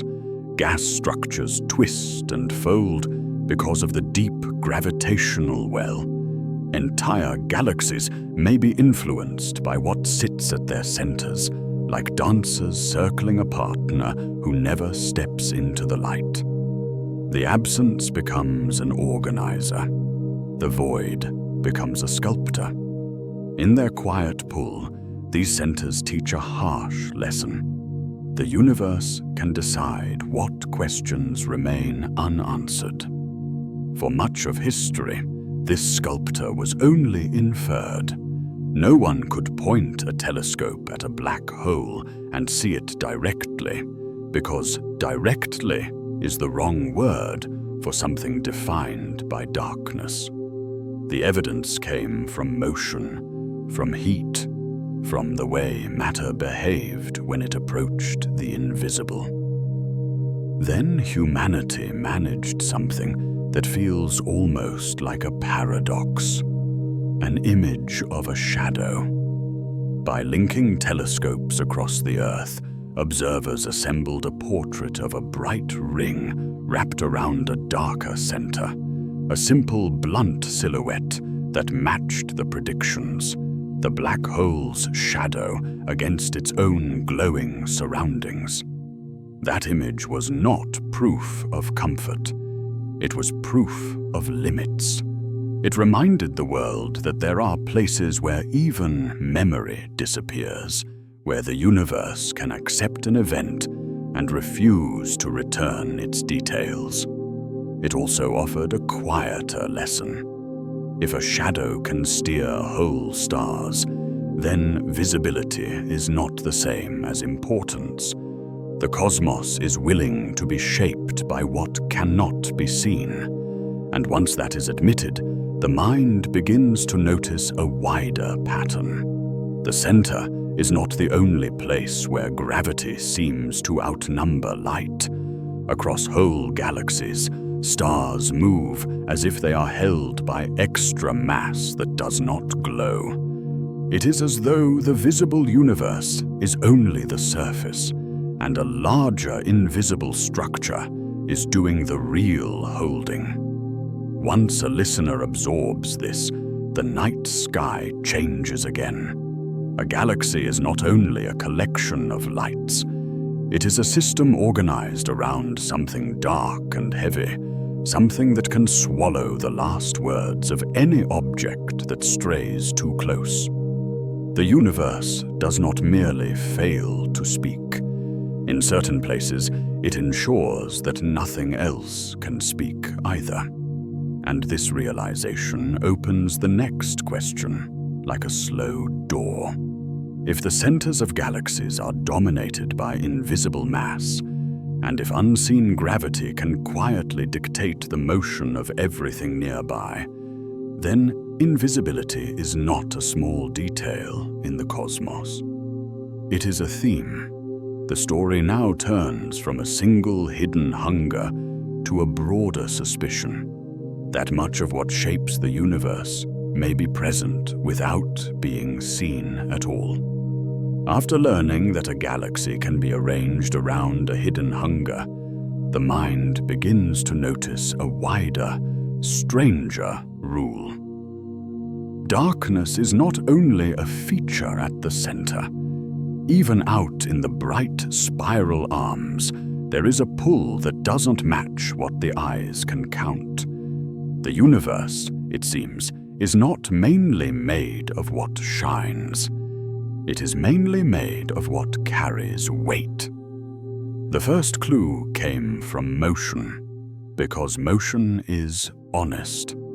Astronomers watched stars orbit their galactic homes and expected a simple pattern. Closer in, where more starlight gathers, the orbiting should be faster. Farther out, where the glow thins, the speed should fade. The way a thrown stone slows as it rises. That expectation fits the world. But when the measurements arrived, many galaxies refused to cooperate. Stars near the edges were moving too quickly, as if held by an extra hand. This was not a small error that could be smoothed away. If the visible stars and gas were the whole story, the outer regions of galaxies should gradually loosen and fly apart, shedding stars into the deep dark between galaxies. Yet spirals remain coherent across ages that dwarf human history. Something unseen must still be providing extra grip, a broad halo of mass that does not light up the sky. One of the most haunting parts of this discovery is how ordinary it looked on paper. A line on a graph that refused to fall, a set of numbers that stayed stubbornly high. An observer could recheck the instrument, recheck the math, recheck the sky, and the result would return with the same calm defiance. It was not a dramatic new object spotted through a telescope. It was a quiet mismatch that would not go away, like a door that never quite closes. At first, researchers tried to keep the universe familiar. Perhaps there were vast stores of ordinary matter hidden in cold clouds, dim stars, or objects too faint to register. Perhaps the missing mass was simply a bookkeeping problem. So they counted harder. They traced faint gas, searched for veils of dust, tallied the dimmest stars their instruments could find. The accounting improved, but the gap endured, as stubborn as the hiss that once was the universe's afterglow. Then the same mismatch appeared on a grander stage. whole clusters of galaxies, great cities of starlight, moved as if they were bound by more mass than their luminous contents could supply. Galaxies swung around their common center with a speed that suggested an invisible anchor. If the added weight was real, it was not tucked inside a few galaxies. It was spread everywhere, woven through the largest structures the cosmos builds. A different hint arrived through distortion. Gravity does not only tug on matter, it can also bend the route of light. When a heavy concentration lies between a distant source and an observer, background light can be stretched into arcs, smeared into soft crescents, or multiplied into ghostly copies. The effect looks like an image seen through uneven glass. By studying the pattern of those distortions, astronomers can draw a rough map of where gravity is strongest and how much mass must be present to cause it. That map often refuses to match the visible picture. The brightest galaxies do not always sit exactly where the gravity map says the mass is thickest. In a few famous cosmic collisions, two enormous collections of galaxies have passed through each other like slow storms. The hot gas between them glows as it is heated and slowed, and for a moment, it looks like the obvious main body. Yet the gravity map, traced by warped background light, appears shifted away from that glowing gas, as if most of the mass traveled with the galaxies themselves, gliding past the glowing gas. By now, the missing weight earned a name, though the name is only a placeholder. Dark matter does not describe what it is. It admits what it is not. It is not bright. It is not easily caught. It does not announce itself with heat or color. It leaves one clear signature. Gravity, steady and indifferent, shaping orbits, bending light, and holding structures together. For a late-night listener, the unsettling part is the inversion it demands. Human life is built from matter that interacts with light. Faces are visible. Fires are visible. The sun is a clear presence. It feels natural to assume that what can be seen is what is most real. Yet the cosmos hints that the glowing part may be the smaller share, like foam on an ocean whose depth remains unseen. What seems like everything might be a thin, luminous layer floating on a far larger darkness. This is not darkness as menace. It is darkness as schlanzens, as refusal to glow. And still it is active. It provides the scaffolding that lets galaxies form and remain stable. It outlines where matter can gather and where it cannot. The night sky becomes a partial photograph. It shows the lanterns, but not the landscape that holds the lanterns in place. There is also a subtle connection back to the universe's earliest echo. The afterglow from the beginning carries tiny ripples, small differences that later grow into structure. For those ripples to become galaxies in time, something must help the clumping along. Something that begins gathering before ordinary matter can cool and settle. Dark matter, if it exists, fits that role like a hidden first draft of the cosmos, forming the early framework that visible matter later follows. Skepticism naturally follows. A force that cannot be directly detected can sound like an excuse, a patch stitched over ignorance. That is why the mystery stays sharp. Some researchers ask whether the missing mass is real, or whether gravity itself behaves differently across enormous distances. Perhaps the rules learned from falling apples and orbiting planets do not extend cleanly to the scale of galaxies. In that view, the universe is not hiding a new substance. It is exposing a weakness in our assumptions about how nature behaves on the largest scales. This alternative has its own quiet sting. It suggests that what feels most dependable, the pull that keeps feet on the ground, might change character when the stage grows wide enough. If so, the universe is not merely filled with unseen stuff. It is filled with behavior we do not yet fully understand. Either way, the listener is asked to accept the same core idea.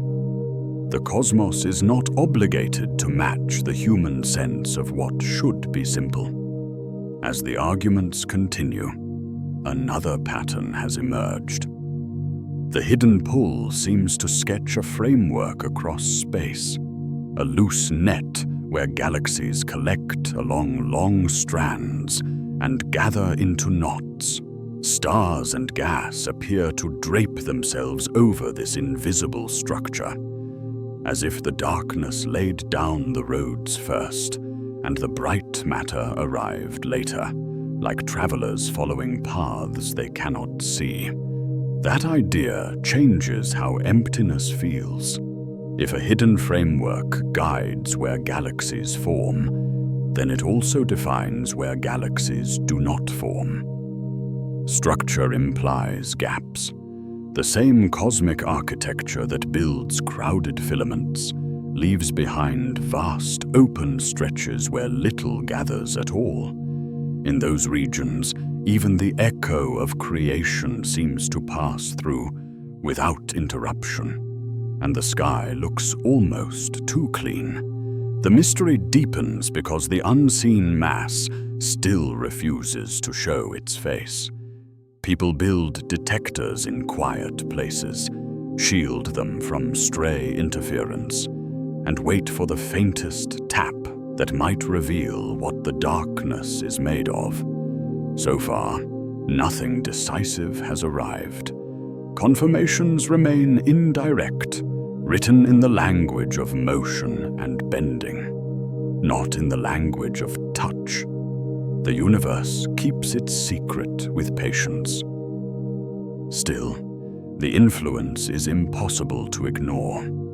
It can be imagined as a vast cold tide around every galaxy, not aggressive, not personal, simply present. The visible stars become bright islands on a sea that cannot be lit, held in place by currents no one can see. The listener is left with a steady disorientation. If most of reality does not glow, then mystery is not an occasional problem. It is the basic condition of being alive in the cosmos. And once that thought settles, it naturally pulls the story outward, away from crowded centers and toward the spaces between. If invisible mass shapes the map, then the blank areas on that map must matter too. The next chapter follows those blank areas into the great empty places, cosmic regions so quiet and so wide that they feel like the universe's missing rooms. As the narrative shifts from these structured emptinesses, a deeper unease settles. If the cosmos is riddled with such isolation, what does it mean for those who might dwell within? The great empty places don't just separate stars. They could strand entire worlds, echoing a profound solitude that resonates across the stars. Imagine a planet much like ours, orbiting a solitary sun in the depths of a void. No neighboring galaxies paint the night with their glow. No signals pierce the dark. The inhabitants, if they exist, look up and see only faint specks, distant memories of a fuller universe. Their sky is a blank page, unwritten and unreadable. In this seclusion, questions arise not from abundance, but from lack. What happens to life when it's cut off from the cosmic conversation? This isolation isn't accidental. It's woven into the fabric of reality. Voids act as barriers, vast oceans between islands of matter. Light, the fastest messenger we know, crawls across these distances, arriving outdated and faint. A civilization in one cluster might broadcast its existence only for the waves to dissipate into the nothing, never reaching ears on the other side. We've assumed the universe is connected, a web where threads link everything. But voids sever those threads, creating pockets where evolution unfolds in private. Species rise, build empires, perhaps even master their stars, all without an audience. The silence we hear isn't emptiness. It's the sound of separated stories, each playing out alone. Recall the Fermi paradox, that haunting riddle posed by Enrico Fermi over lunch one day. Where is everybody? With billions of stars in our galaxy alone, and trillions beyond, the odds favor life sprouting everywhere. Yet no visitors, no artifacts, no undeniable proof. We've scanned the skies with radio dishes, listened for laser pulses, searched for megastructures dimming distant suns.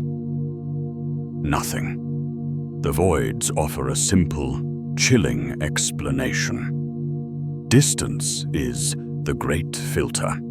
Not destruction or self-sabotage, but sheer separation. Civilizations might thrive in their local bubbles, unaware of the others, their signals lost in the expanse like bottles in an endless sea. Picture a world in the Bootes void, that colossal hollow we spoke of earlier. Its sun burns steadily, planets circle in orderly paths, life emerges in warm oceans, climbs onto land, develops tools and thoughts. They invent telescopes, map their sparse heavens, and wonder about the dim lights far away.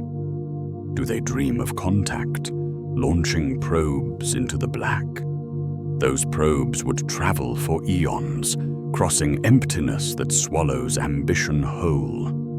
By the time they reach a wall of galaxies, the homeworld might be dust, its questions forgotten. Isolation breeds patience, or perhaps resignation, a quiet acceptance that the universe doesn't owe connection. This solitude shapes everything. On Earth, our crowded galactic neighborhood fosters competition and exchange.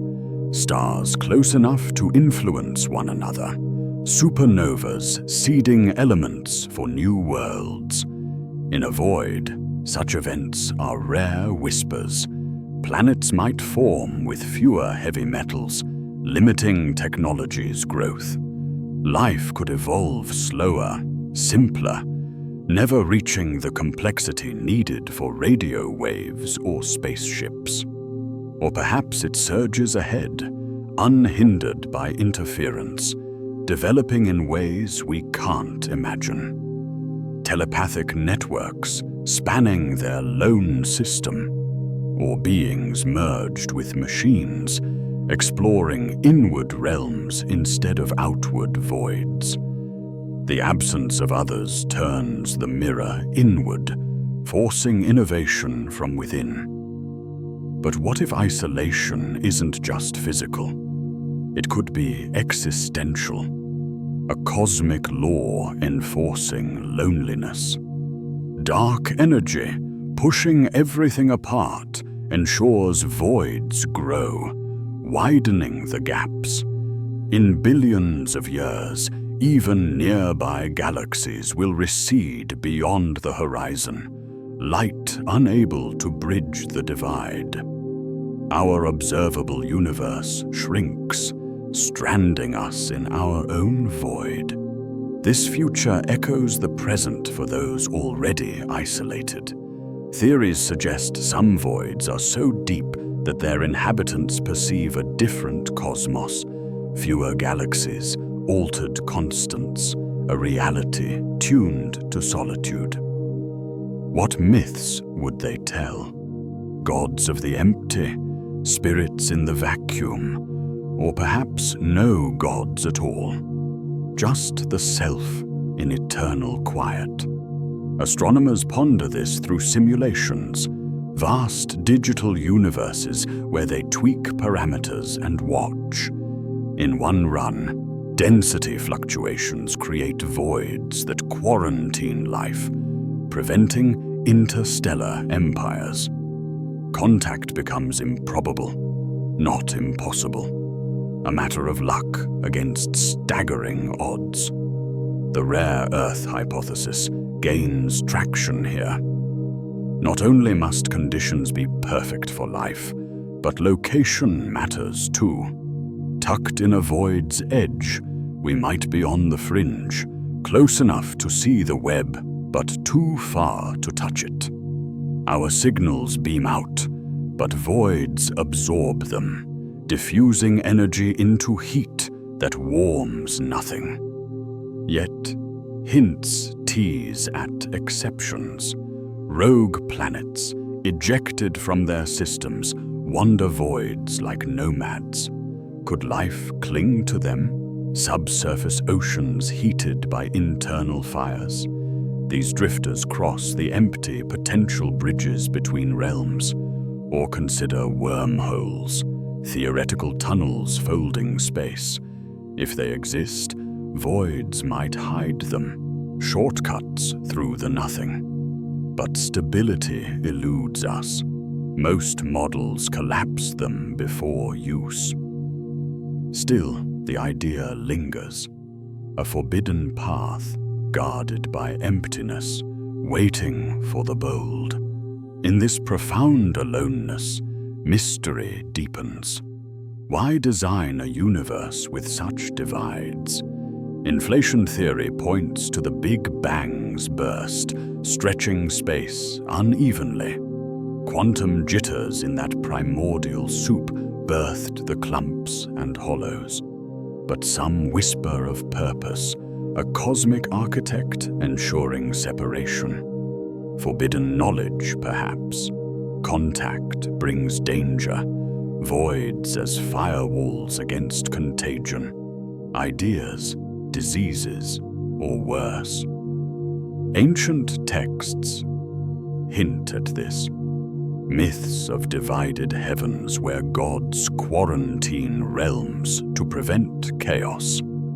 Science echoes it subtly, in models where merging civilizations lead to conflict or homogenization, stifling diversity. Drift with me into speculation. Suppose a void harbors an advanced society, masters of their isolation. They harness dark energy, riding expansion waves. Or they simulate universes within, escaping the physical void for digital infinities. We might detect them indirectly, anomalies in void surveys, like unexpected gravitational lenses or temperature dips. The cold spot in Eridanus, that vast chill, could be their shadow, a mark of manipulation. Or perhaps it's natural, another layer of the puzzle. This isolation resonates personally. In our lives, we seek connection amid our own voids, empty rooms, silent nights. The cosmos mirrors that, amplifying the ache, but it also offers solace. If we're alone, our choices are ours, unjudged by distant eyes. No galactic council to enforce rules, no ancient overseers. Freedom in the empty, a canvas for humanity's story. Yet, curiosity pulls us back. We launch telescopes like the square-kilometer array, ears tuned to the faint. If a signal slips through a void, it could shatter the silence. Until then, isolation reigns, a gentle tyrant shaping destinies. The great empty places don't merely exist, they define us, carving solitude into the stars. As this solitude unfolds its layers, another shadow emerges. What if the voids hide not just separation, but threats? Lurking in the nothing, forces unseen could turn emptiness into peril, whispering of dangers that make isolation seem merciful. Most of space is not empty, it is unreachable. Even where stars and galaxies cluster in their brilliant threads, the distances between them stretch beyond comprehension, turning potential neighbors into eternal strangers. Light, the swiftest traveler we know, takes millions of years to cross these gulfs, arriving as a faded whisper from a time long past. What we see in the night sky is not the universe as it is, but as it was. Ancient postcards from worlds that may no longer exist. In this immense scale, closeness becomes illusion, and the cosmos reveals its true nature, a realm where everything is profoundly, irrevocably alone. Consider the journey of a single photon, born in the heart of a distant star. It bursts free, racing across the void at unimaginable speed, only to spend eons wandering through the dark. By the time it reaches our telescopes, the star that sent it might have burned out, collapsed, or exploded into oblivion.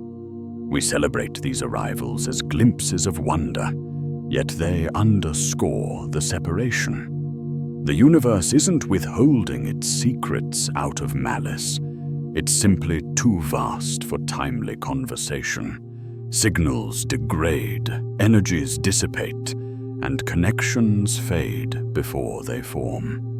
What we imagined as a bustling interstellar community dissolves into isolated outposts, each glowing in its own solitude.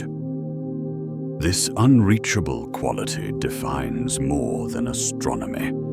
It touches the core of existence.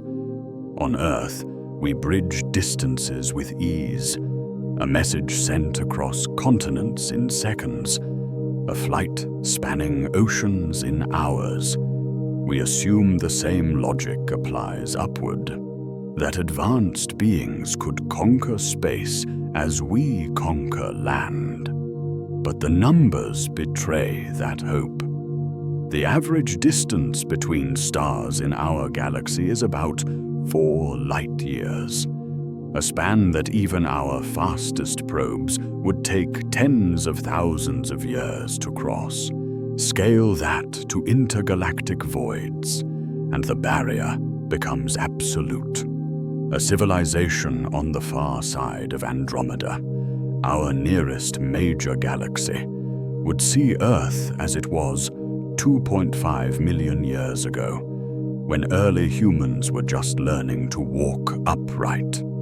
Any response they sent today wouldn't arrive until long after our sun has dimmed. In this light, loneliness emerges not as emotion, but as physics. Gravity binds planets to stars, stars to galaxies.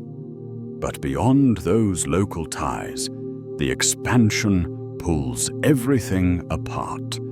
Dark energy, that gentle accelerator, ensures distances grow faster than light can bridge them in many cases.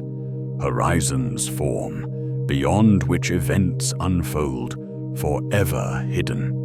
What lies past our observable bubble, some 93 billion light-years across, remains forever out of reach, not because it's empty, but because the fabric of space itself stretches the path into infinity. We are not merely separated. We are partitioned, each pocket of matter evolving in blissful ignorance of the rest.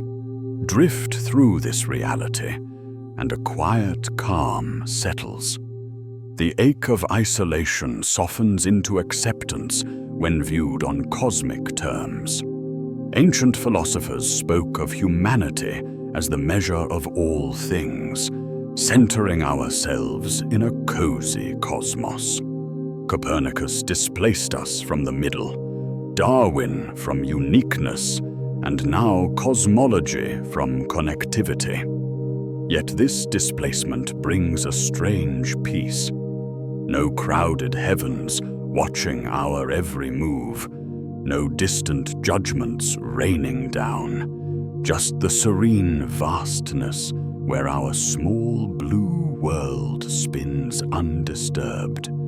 The unreachable spaces grant freedom, an expanse where stories unfold without interference, where life, rare and precious, burns brightly in its fleeting moment. But scale induces subtler wonders too. Consider rogue stars, hurled from their galaxies by gravitational slingshots, wandering the intergalactic dark alone. These nomads carry their planets with them, if any survive the ejection. A world adrift between galaxies might harbor oceans beneath icy crusts, warmed by radioactive decay. Life there would know no galactic band overhead, no spiral arms to inspire myths. Their nights would be truly black, punctuated only by the faintest glimmers from receding clusters. Evolution in such isolation might favor endurance over exploration, beings attuned to internal rhythms rather than external calls.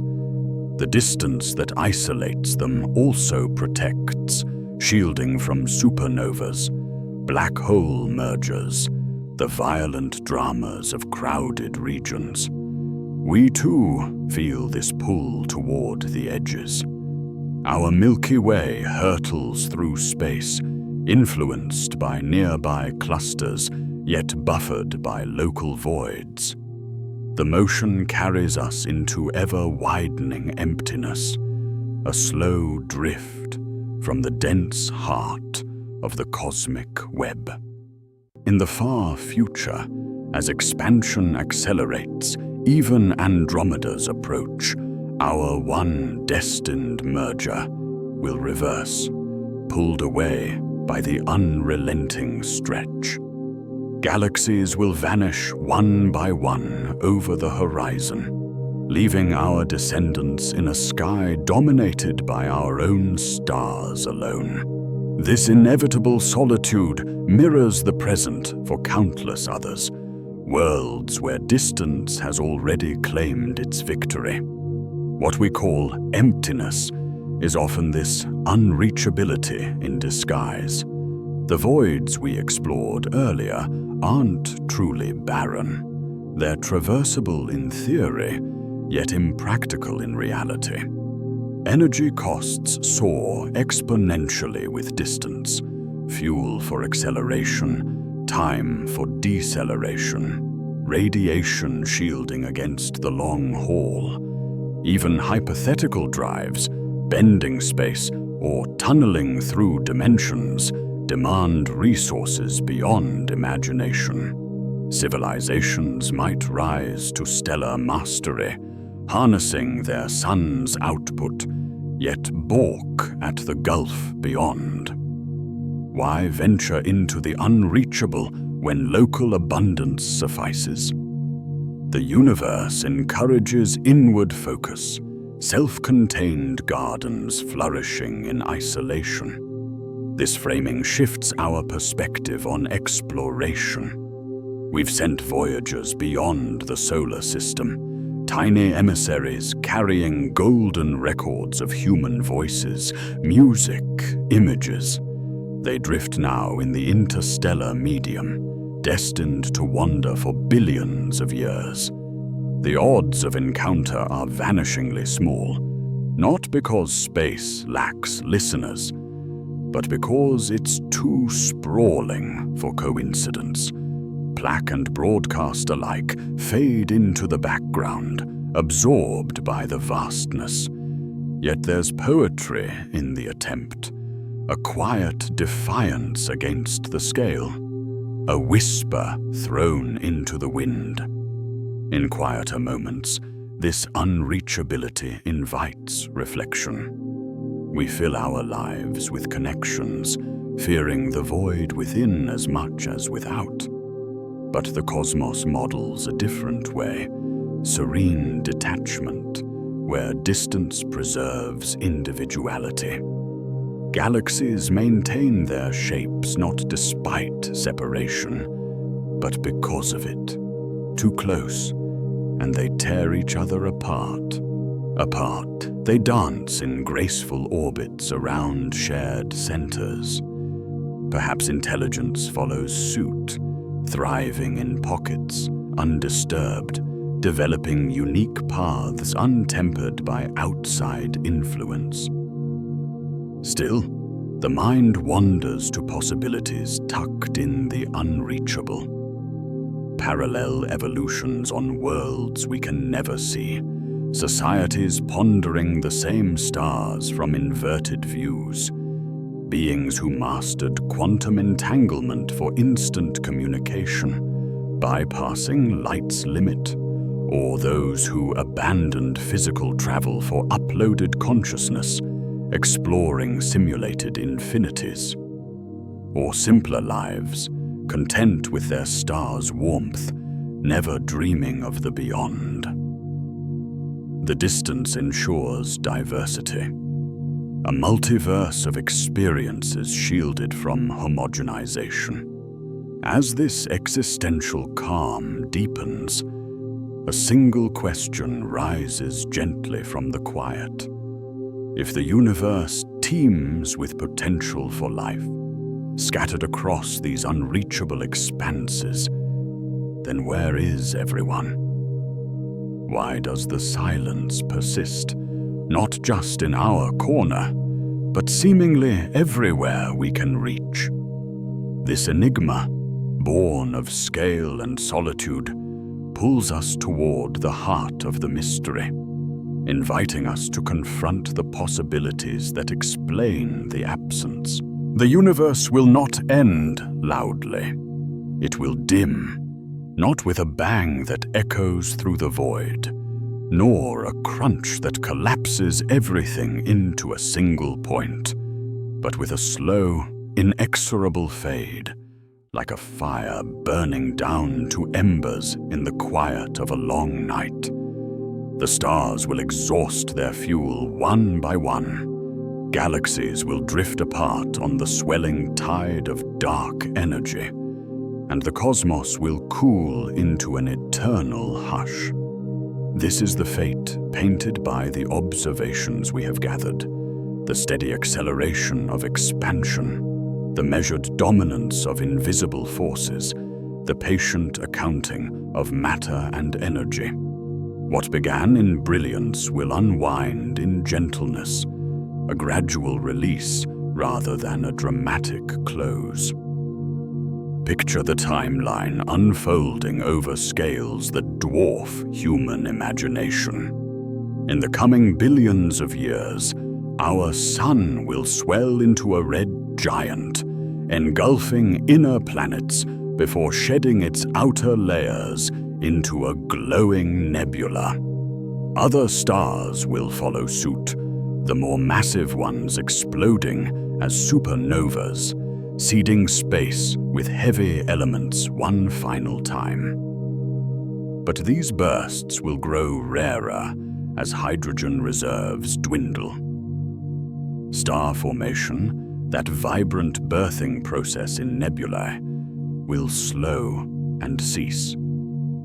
The raw gas needed for new suns will scatter too thinly, pulled apart by the relentless stretch of space itself. Galaxies, once bustling with stellar nurseries, will age into quiet retirement homes, populated by dim red dwarfs and cooling remnants. These red dwarfs, the most common and longest-lived stars, will hold out the longest. Burning frugally on meager hydrogen, they can persist for trillions of years, far beyond the current age of the universe. Yet even they will eventually flicker out, leaving behind white dwarfs that cool slowly into black dwarfs, invisible husks radiating no light. Brown dwarfs, those failed stars, will join them in silence, their faint warmth dissipating into the growing cold. The era of starlight, which has illuminated the cosmos for billions of years, will draw to a close, not in catastrophe, but in exhaustion. The night sky, as seen from any surviving world, will empty gradually, familiar constellations dissolving as neighbors recede beyond the horizon. This fading is driven by dark energy, that mysterious push discovered in the dimming of distant supernovas. It acts like a gentle hand, accelerating the expansion that began with the Big Bang. What was once a slowdown from gravity's pull has reversed into speed-up. Galaxies cluster locally, bound by their mutual attraction. But on larger scales, the web unravels. Distant clusters redshift further, their light stretching into invisibility. In time, hundreds of billions of years, the observable universe will shrink around any observer. Only the local group, merged into a single vast galaxy, will remain visible. A lone island in an ocean of darkness. Beyond that bubble, everything hurries away faster than light can bridge the gap, lost forever. As stars vanish, black holes take center stage for a while. Formed from collapsed giants or mergers in crowded cores, they dominate the remnants. Feeding on occasional stray matter, they glow faintly with accretion disks, but mostly they wait. Hawking radiation, that subtle quantum leak, will erode them over unimaginable epochs. The smallest evaporate quickly, on cosmic terms, but supermassive ones at galactic hearts persist for googles of years, longer than the stars they outlast. One by one, they shrink and pop in final flashes of gamma rays, the last bursts of energy in a cooling expanse. Even these dramatic ends will space out, growing infrequent until the final black hole sighs away into nothing. Matter itself may not endure eternally. Protons, the sturdy building blocks of atoms, could decay through processes predicted by some theories beyond our current reach. If they do, over timescales of 10 to 34 years or more, ordinary stuff dissolves into radiation and lighter particles. Nuclei unravel, atoms cease, leaving a soup of electrons, positrons, neutrinos, ghostly remnants drifting apart. Without stable matter, no structures hold, no planets, no dust, no chance for renewed complexity. The universe thins into a dilute gas, cooling toward absolute zero as expansion continues unabated. This slow death carries a melancholy grace. No sudden violence upends existence.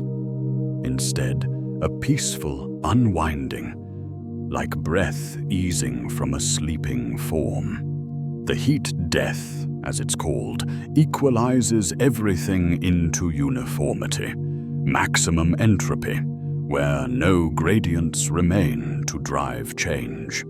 Energy spreads evenly, too sparse to gather for work. Time loses meaning in this equilibrium, events ceasing as differences blur. Yet there's serenity here. The cosmos achieves a perfect rest, tensions resolved in infinite quiet. Contrast this with older visions. Ancient myths spoke of fiery apocalypses or cyclic rebirths, dramatic closes befitting human scales. Science once toyed with oscillation, a big crunch mirroring the bang, gravity winning in the end. But evidence points elsewhere. Flat geometry, accelerating expansion. No turnaround in sight. The fade is inevitable, supported by cosmic microwave echoes, galaxy motions, supernova distances. What we were told in stories of renewal gives way to a subtler truth. Endings can be gentle, drawn out over eternities. In this dimming, isolation deepens. Worlds that might host life now will find their skies emptying, warmth receding. Any late emerging intelligence would inherit a barren vista, stars too distant or dead to inspire. Their sun, perhaps a long-lived dwarf, offers temporary haven, but even that fades. Energy conservation becomes paramount, societies huddling around dwindling resources, perhaps migrating to black hole farms for hawking glow, or uploading into efficient substrates, enduring as patterns in cooling substrates. But limits press, entropy claims all, computation halts in the cold. Still, the process invites quiet wonder. Trillions of years allow vast evolutions, unseen dramas playing out in isolated pockets, civilizations rising in the stelliferous era's twilight, mastering fusion or stellar engineering to prolong their stars, lifting matter from dying suns, staving off the dim. Yet dark energy mocks such efforts. Expansion claims the canvas eventually. The melancholy settles not as despair, but acceptance. A vast stage clearing slowly, acts concluding in whispers. As the light ebbs, questions of permanence arise. In a universe destined to fade, what endures? Not matter, not energy in usable form, not even black holes forever, but perhaps patterns, information etched into the fabric itself, or echoes in quantum fluctuations, seeds for something beyond the fade. The slow dimming leaves room for such thoughts, turning melancholy into contemplation of what might outlast the quiet. What remains when time loses meaning? In the farthest reaches of the future, after the last black hole has exhaled its final particle, after protons, if they decay, have surrendered their stability. The universe settles into a state so profound that change itself becomes impossible. No stars flicker, no particles collide with purpose, no gradients pull energy from one place to another. Everything spreads into perfect evenness, a dilute haze of photons, neutrinos, electrons, and positrons drifting in infinite space. Temperatures approach absolute zero, not in dramatic plunge, but in asymptotic whisper, never quite reaching the impossible bottom. This is the true end point, not a moment of closure, but an eternal plateau where nothing happens and nothing ever will again. Imagine the scale required to arrive here. Trillions of years for stars to burn out, quadrillions for black holes to evaporate, and then stretches beyond notation. 100 years or more for the remnants to thin sufficiently. Space continues expanding, driven by dark energy's unchanging push, carrying particles farther apart until densities fall below any meaningful interaction. Quantum fluctuations, those tiny births and deaths of virtual pairs, become the only motion. But even they average to stillness in the grand equilibrium. Entropy reaches its maximum, not through chaos, but through utter sameness. Every corner mirrors every other. No hotspots, no cold voids, no flow possible. The cosmos achieves perfect rest, a symmetry so complete it erases distinction. This endless nothing carries a deeper unsettlement than mere darkness. In earlier eras, even in the dimming twilight of dying stars, events persisted. Occasional particle decays, rare annihilations releasing faint glows. Observers, if any endured in engineered havens, could mark passages, the evaporation of a nearby black hole, the cooling of their substrate. Time retained purpose as a sequence of changes, but in this final state, distinctions vanish. Without differences to drive processes, clocks lose reference. A photon traveling eternally meets no absorber. An electron wanders without collision. What we understand as duration dissolves when no events separate before from after. Time doesn't stop. It becomes irrelevant, a dimension without arrow or measure. The absence of witnesses amplifies the melancholy. Any intelligence that might have persisted through the long fade, perhaps as patterns in black hole radiation or vast computational arrays, would eventually succumb. Energy too sparse to sustain thought, substrates too cold to maintain coherence. Consciousness, tied to gradients and change, fades first. The universe continues its non-existence without audience, no minds to ponder the quiet, no eyes to note the uniformity. This isn't solitude among ruins. It's non-event in absolute terms. What we feared in voids or silence multiplies infinitely. Not empty spaces between things, but the erasure of things themselves. Contrast this with the vibrant now. Today, the cosmos teems with motion. Galaxies colliding, stars igniting, black holes feasting, particles dancing in quantum foams. Life on at least one world gazes outward, measures red shifts, dreams of futures.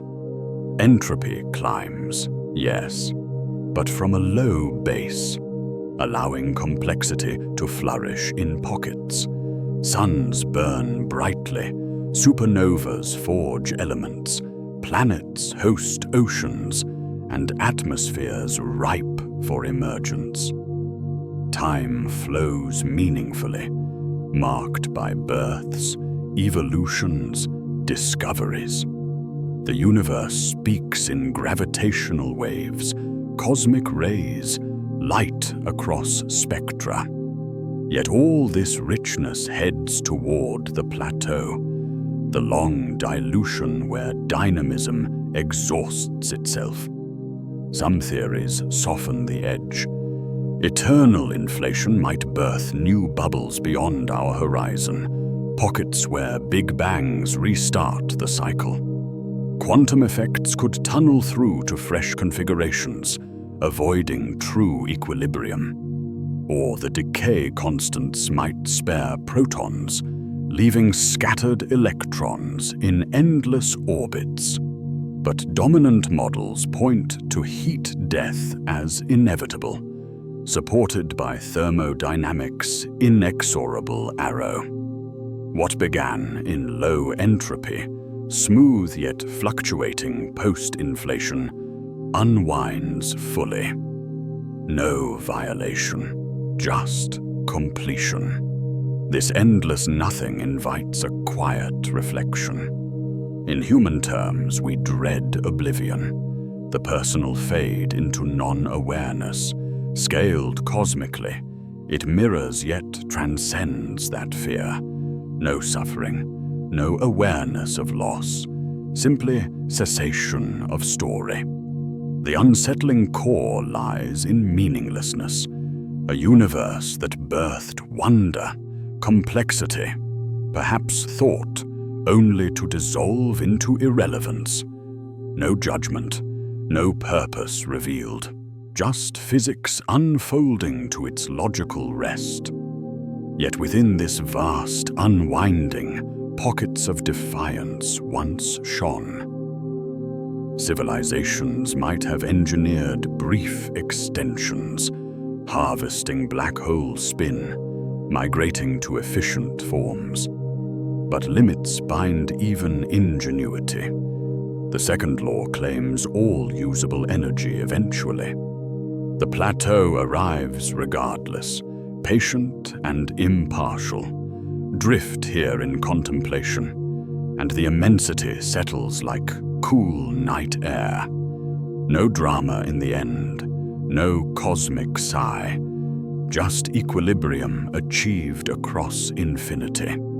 Particles persist, space endures, but activity ceases. What remains is potential unrealized, a canvas blanked forever.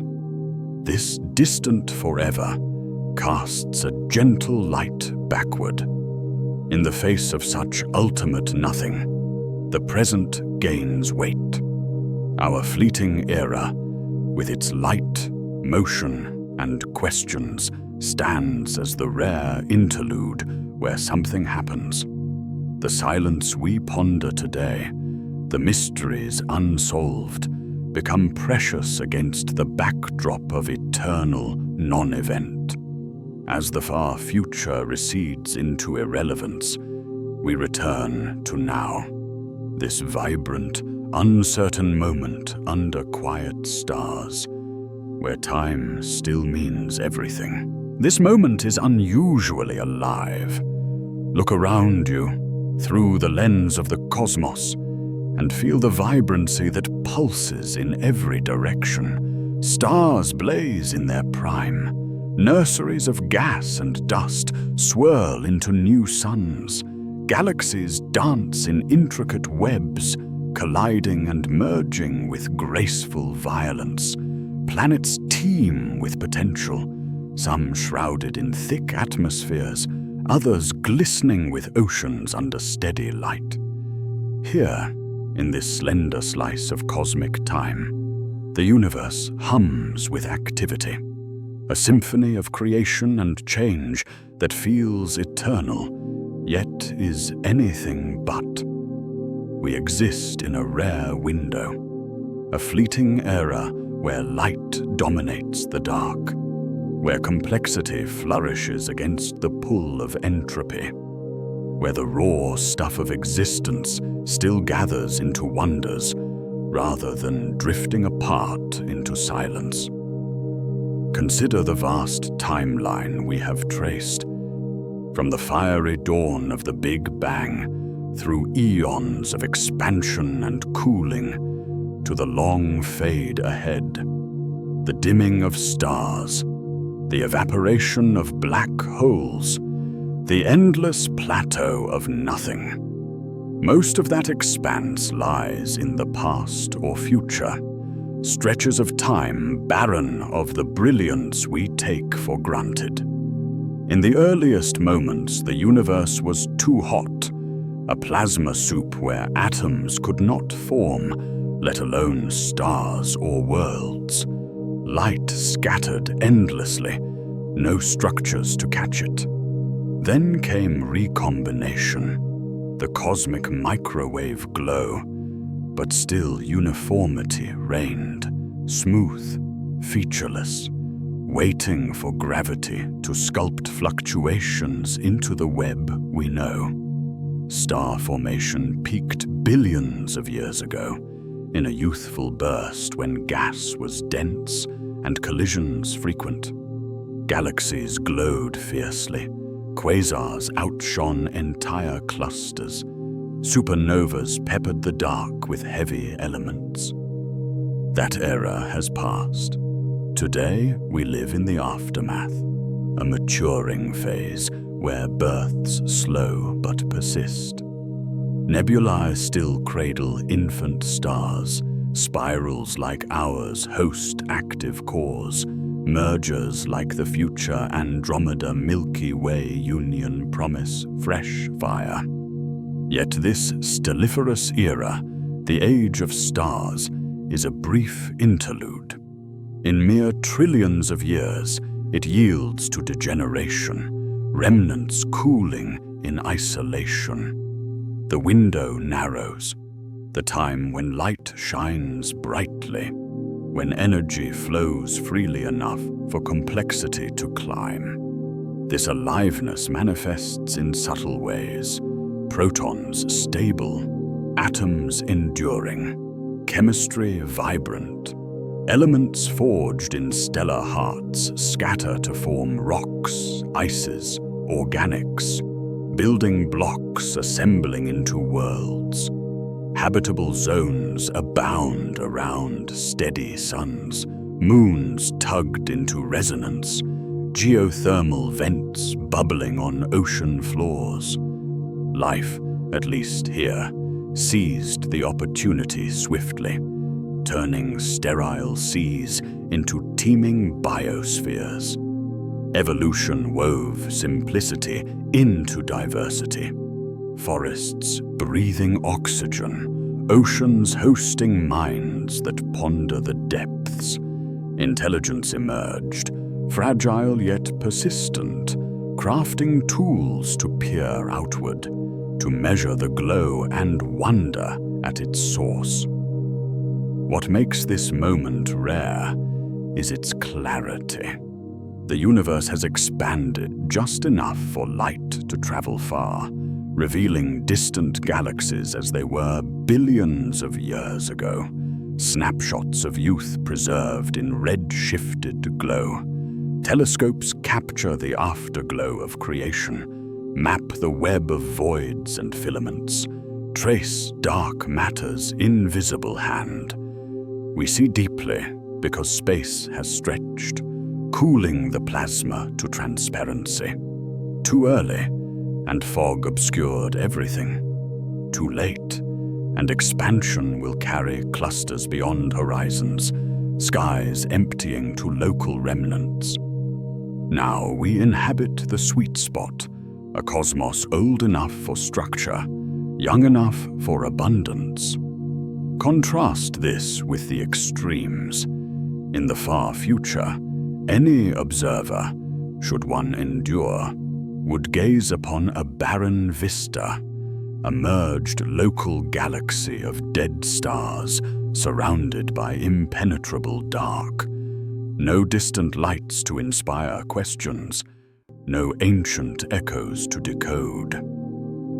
The past held its own opacity, dense, hot, or gas-rich eras where visibility was limited. Our epoch grants perspective, a clear view across billions of light years, allowing us to piece together the story from beginning to projected end. This clarity fosters understanding, turning mystery into mapped wonder, silence into interpreted quiet. The fragility deepens the gift. Dark energy accelerates the stretch, hastening the fade. What feels eternal, the Milky Way's spiral, the sun's steady warmth, is transient on cosmic scales. Our star has billions of years left, but in the grand arc, it's midway through its life. Planets like Earth balance delicately, orbits stable yet vulnerable to perturbations, atmospheres shielded by magnetic veils that could falter. Life persists through cataclysms, impacts, ice ages, extinctions, yet thrives now in biodiversity's bloom. Human awareness, this late arrival, coincides with technological reach. Instruments probing exoplanets, detecting gravitational ripples, listening across frequencies. This unusual aliveness stirs gratitude, a quiet acknowledgement of fortune. We did not earn this window. It simply opened around us. Countless worlds in earlier or later times might host simpler forms, enduring without the spectacle of a star-filled sky. Rogue planets drift in eternal night. Future remnants cool without witnesses. Here, nights reveal the galaxy's band. Meteors streak, auroras dance, reminders of connection in a vast weave. The elements in our bodies, stardust recycled, link us directly to the vibrancy. Carbon from ancient explosions, oxygen from fusion hearts, iron from supernovas. In this clarity, questions flourish naturally. Why this era for minds to emerge? Coincidence or alignment subtle and profound? The anthropic shadow looms. We observe an alive universe, because only in such windows could observers arise. Dead eras host no eyes, no thoughts. Yet the rarity amplifies appreciation. The brief overlap where physics allows both complexity and comprehension. Drift in this awareness, and the moment expands. Daily skies, once mundane, shimmer with context. Clouds parting to reveal depths, sunsets painting atmospheres born of ancient light. The hum of life around us, winds through leaves, waves on shores, echoes the cosmic hum scaled down. Gratitude settles not as sentiment, but recognition. This interlude, alive and clear, is ours to inhabit. As the rarity of this window sinks in, the focus gently shifts inward. What does it mean for fragile minds to awaken in such a fleeting clarity? The universe's brief aliveness mirrors something deeper within us, inviting exploration of the quiet mysteries that shape our own existence. The universe may not notice us, but we noticed it.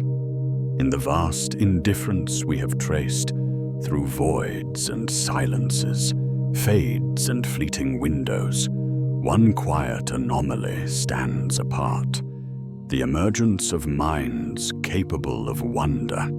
Simple matter, arranged in patterns on a small world, somehow gave rise to awareness, a fragile spark that turns stardust into questions, emptiness into longing. This consciousness, our ability to feel the weight of the stars and ponder their silence, feels both miraculous and improbable, like a whisper echoing in a cathedral built for no one. The cosmos churns on without intent, yet here we are, beholding it, naming it, aching over its mysteries. Awareness itself becomes the deepest enigma, an accidental guest in a realm that never invited it. Trace the path backward to the origins of this noticing. Life began modestly, chemistry stirring in warm pools or deep vents, replication copying errors into variation. Cells multiplied, clustered, specialized, building bodies that sensed light, tasted chemicals, navigated currents.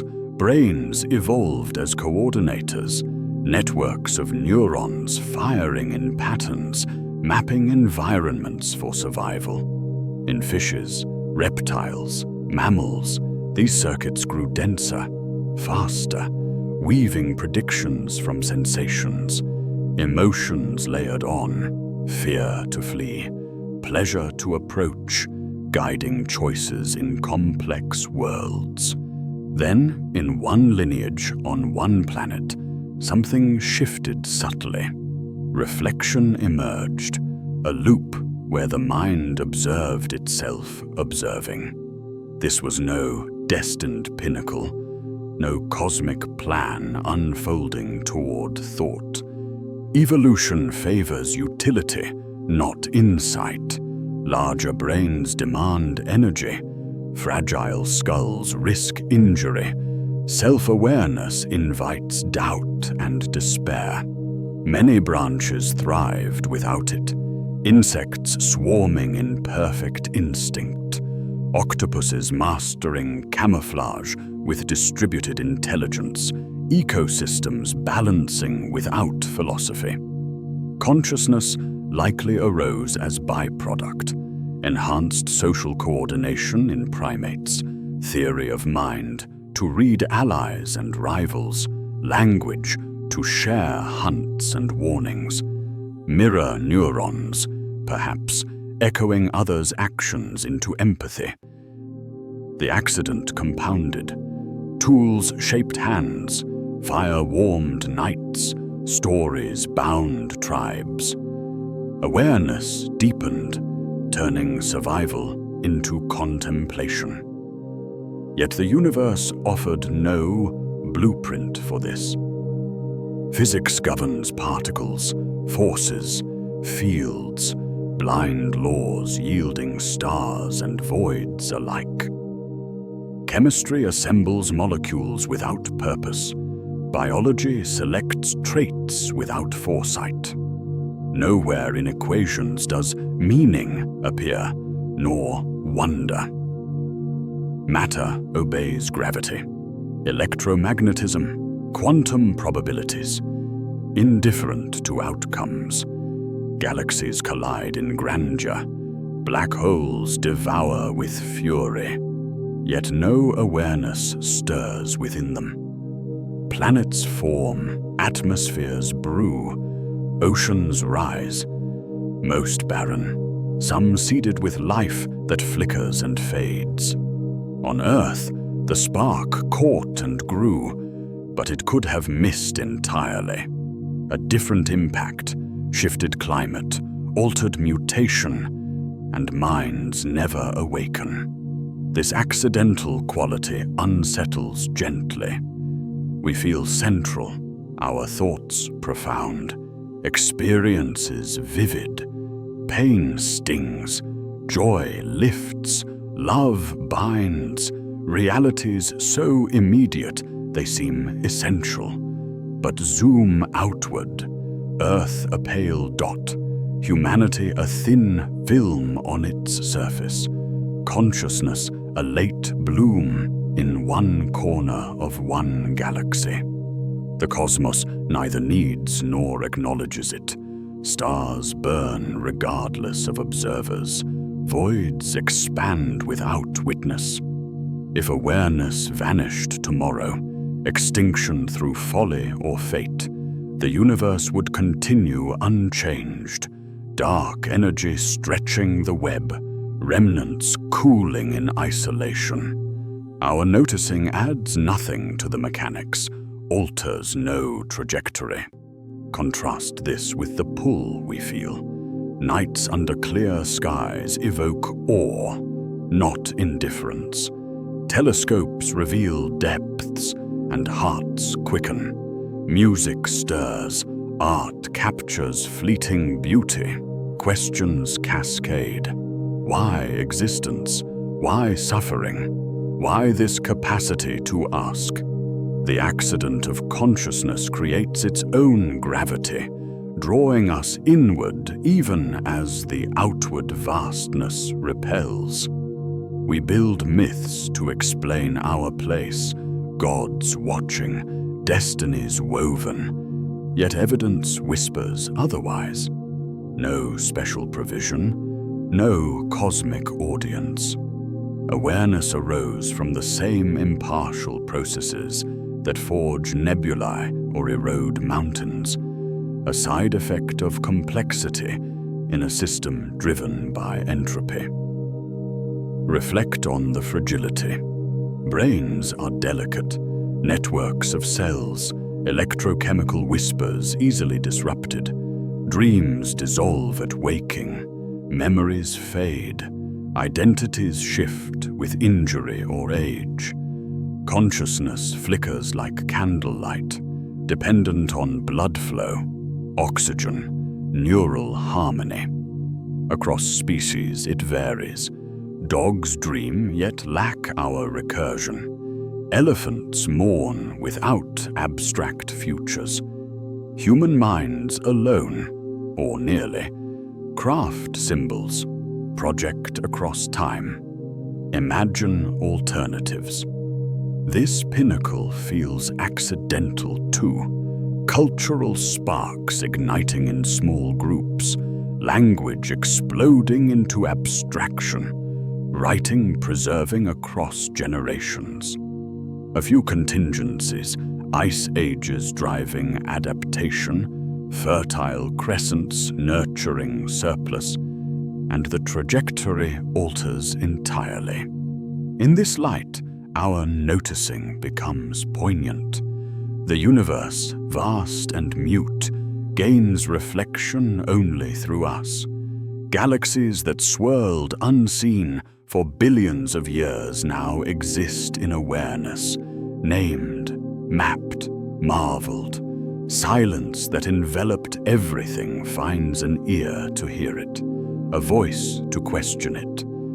Voids yawn, yet we trace their shapes. Fades loom, yet we cherish the light.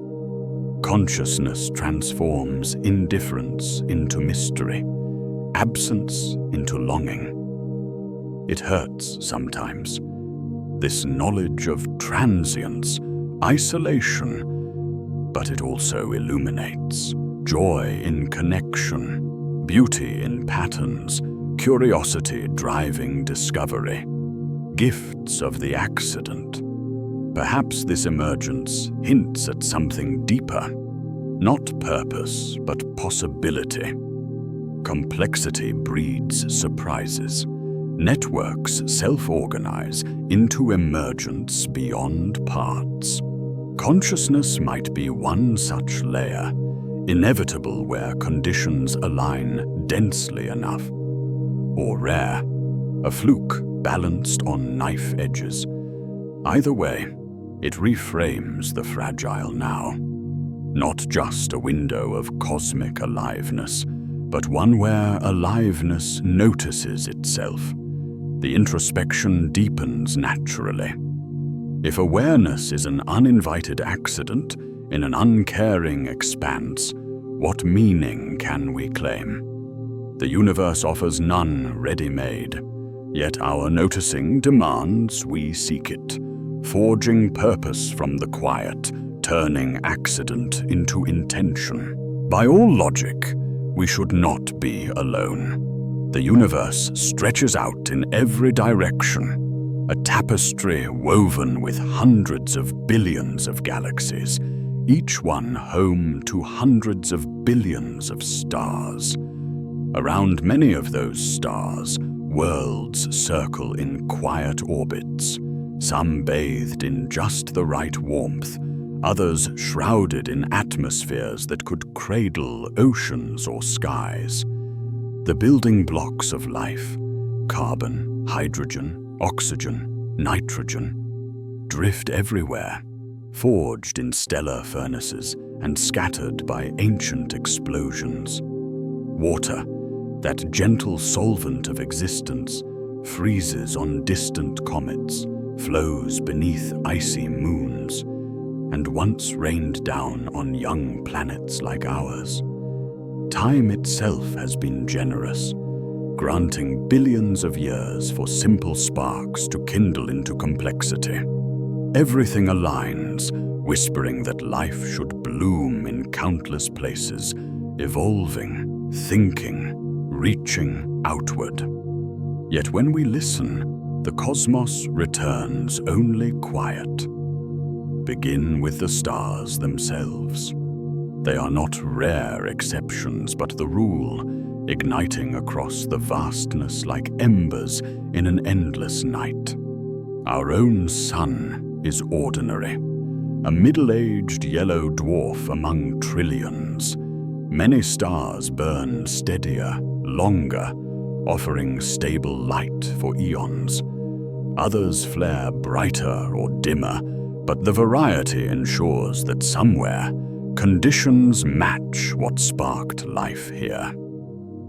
Planets form naturally around them, disks of dust and gas coalescing into rocky worlds or gas giants, moons tugged into harmonious dances. Discoveries pour in from telescopes that peer through the dark. Thousands of confirmed worlds beyond our system, many in the gentle zone where liquid water might linger on surfaces or hide below.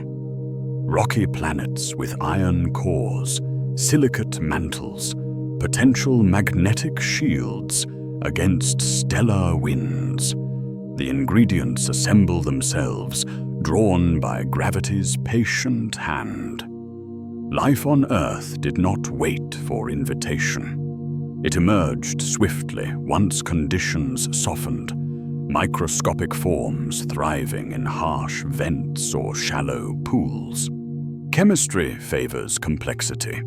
Molecules link into chains, membranes enclose safe havens. Replication begins its quiet copying. Amino acids rain from skies or bubble from deep seas, arranging into proteins that fold and function. RNA worlds, perhaps, where inheritance and catalysis dance in the same strand. What happened here seems inevitable, not miraculous, a natural unfolding when elements meet energy and time. Carbon's versatility allows endless shapes. Water's quirks dissolve and transport. Sunlight or geothermal heat provides the push. If this recipe works once, in one corner of one planet, why not again and again across the expanse? Scale amplifies the wonder. Our galaxy alone holds enough stars to host billions of habitable worlds. Multiply by the observable galaxies, 2 trillion or more, and the possibilities cascade into incomprehension. Time stretches the canvas further. The universe has aged gracefully for nearly 14 billion years, stars forming in waves, planets cooling over epochs. Early generations seeded heavy elements. Later ones inherited richer chemistries. Life could have arisen billions of years ago on ancient worlds, gaining head starts we can only imagine. Intelligent forms might have spread, building, exploring, leaving traces visible across light years. Beacons, colonies, engineered structures dimming stars. The signs should linger, carried on light that travels tirelessly. We once pictured the heavens as barren or divine, reserved for gods or empty perfection. Stories placed humanity at the center, sole inheritors of consciousness. But deeper views reveal abundance. Comets deliver organics, meteorites carry amino acids even to young Earth. Moons like Europa hide vast subsurface seas, warmed by tidal flexing. Titan's methane lakes, Enceladus's geysers, spewing salts. Everywhere we look in our own system, hints of habitability tease. Beyond, red dwarfs, the most common stars, promise longevity. Their planets locked in tidal embraces, yet potentially verdant. Gas giant moons, rogue worlds warmed internally. Super Earths with deep oceans. The varieties multiply, each a potential cradle. Evolution, too, favors emergence. From single cells to multicellular harmony, senses to brains, tools to language. The path winds but persists. Pressures of survival sculpt intelligence where resources allow. On Earth, it arose multiple times. Crows solving puzzles, octopuses mastering camouflage, dolphins weaving social webs. If minds develop to understand environments, some would gaze upward, wonder, build instruments, radio waves, laser pulses, physical probes, ways to reach out. With billions of years, advanced societies could colonize clusters, reshape systems, announce presence unmistakably. The night sky should shimmer with their works, not just natural glows. Yet consider the sheer opportunity. Panspermia whispers that life travels between worlds on ejected rocks, surviving vacuum and radiation in dormant states. Impacts hurl material across systems, over cosmic time, seeds spread. A single thriving world could inoculate neighbors, chains of life linking stars. Extremophiles here endure boiling acids, frozen tundras, radiation baths, proof that tenacity thrives in margins. Where conditions soften even slightly, biology might take hold. Underground oceans on icy bodies, atmospheres thick with greenhouse veils, geothermal havens on dark wanderers. The niches abound. What we have learned strips away old certainties. No longer unique snowflakes under a special sun, we see patterns repeating. Organic hazes shroud young worlds. Lightning sparks precursors. Clays catalyze assembly. The transition from chemistry to biology blurs. No sharp divide, but gentle steps. Replication errors drive variation. Selection refines. Given time, complexity climbs. Social creatures cooperate, invent, dream of stars.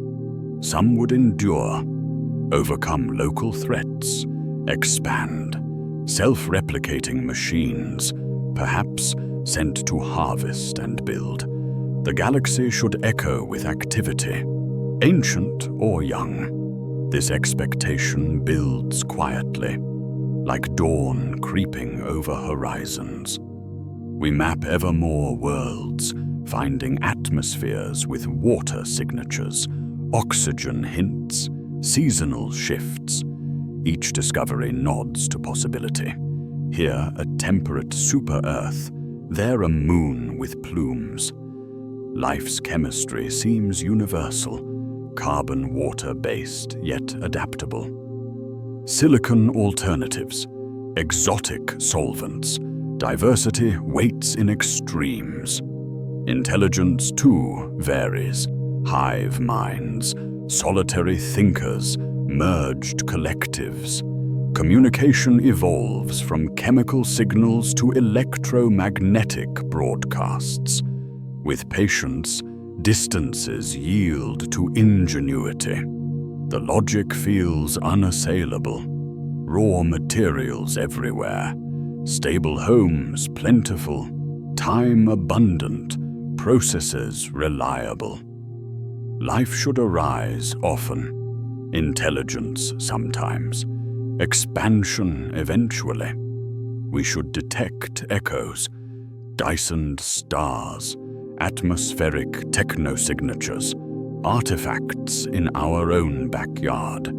Probes from elder civilizations might linger in orbits, waiting, or messages layered in noise, awaiting decoding. The universe invites company, its vastness a playground for shared stories. But this invitation hangs unanswered.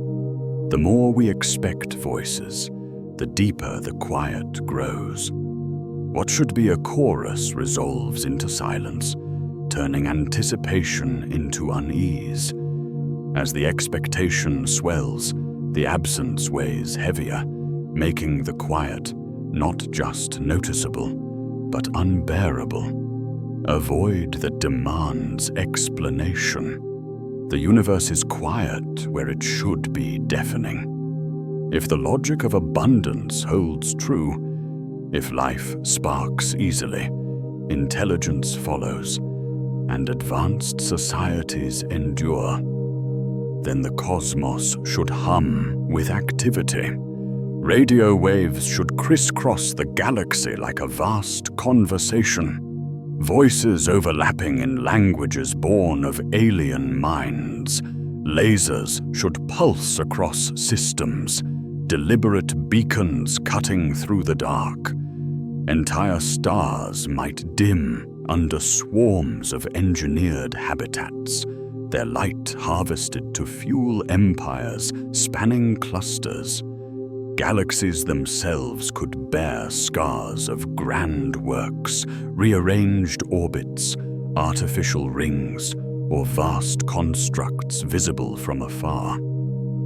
Probes should drift everywhere, self-replicating explorers seeding worlds with their makers' marks.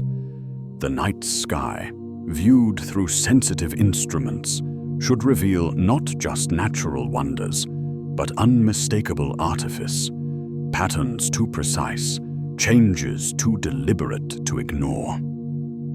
Imagine the chatter. A civilization a million years ahead might broadcast endlessly. Entertainment, knowledge, warnings, art.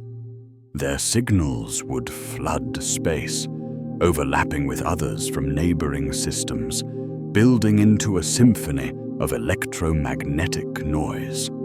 Even conservative growth, slow expansion at sublight speeds, would fill our galaxy in mere millions of years, a blink against cosmic time.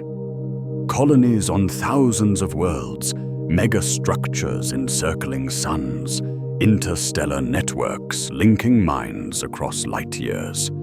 From our vantage, we should detect the leakage, stray transmissions, waste heat glowing in infrared, atmospheric alterations on distant planets, hinting at industry.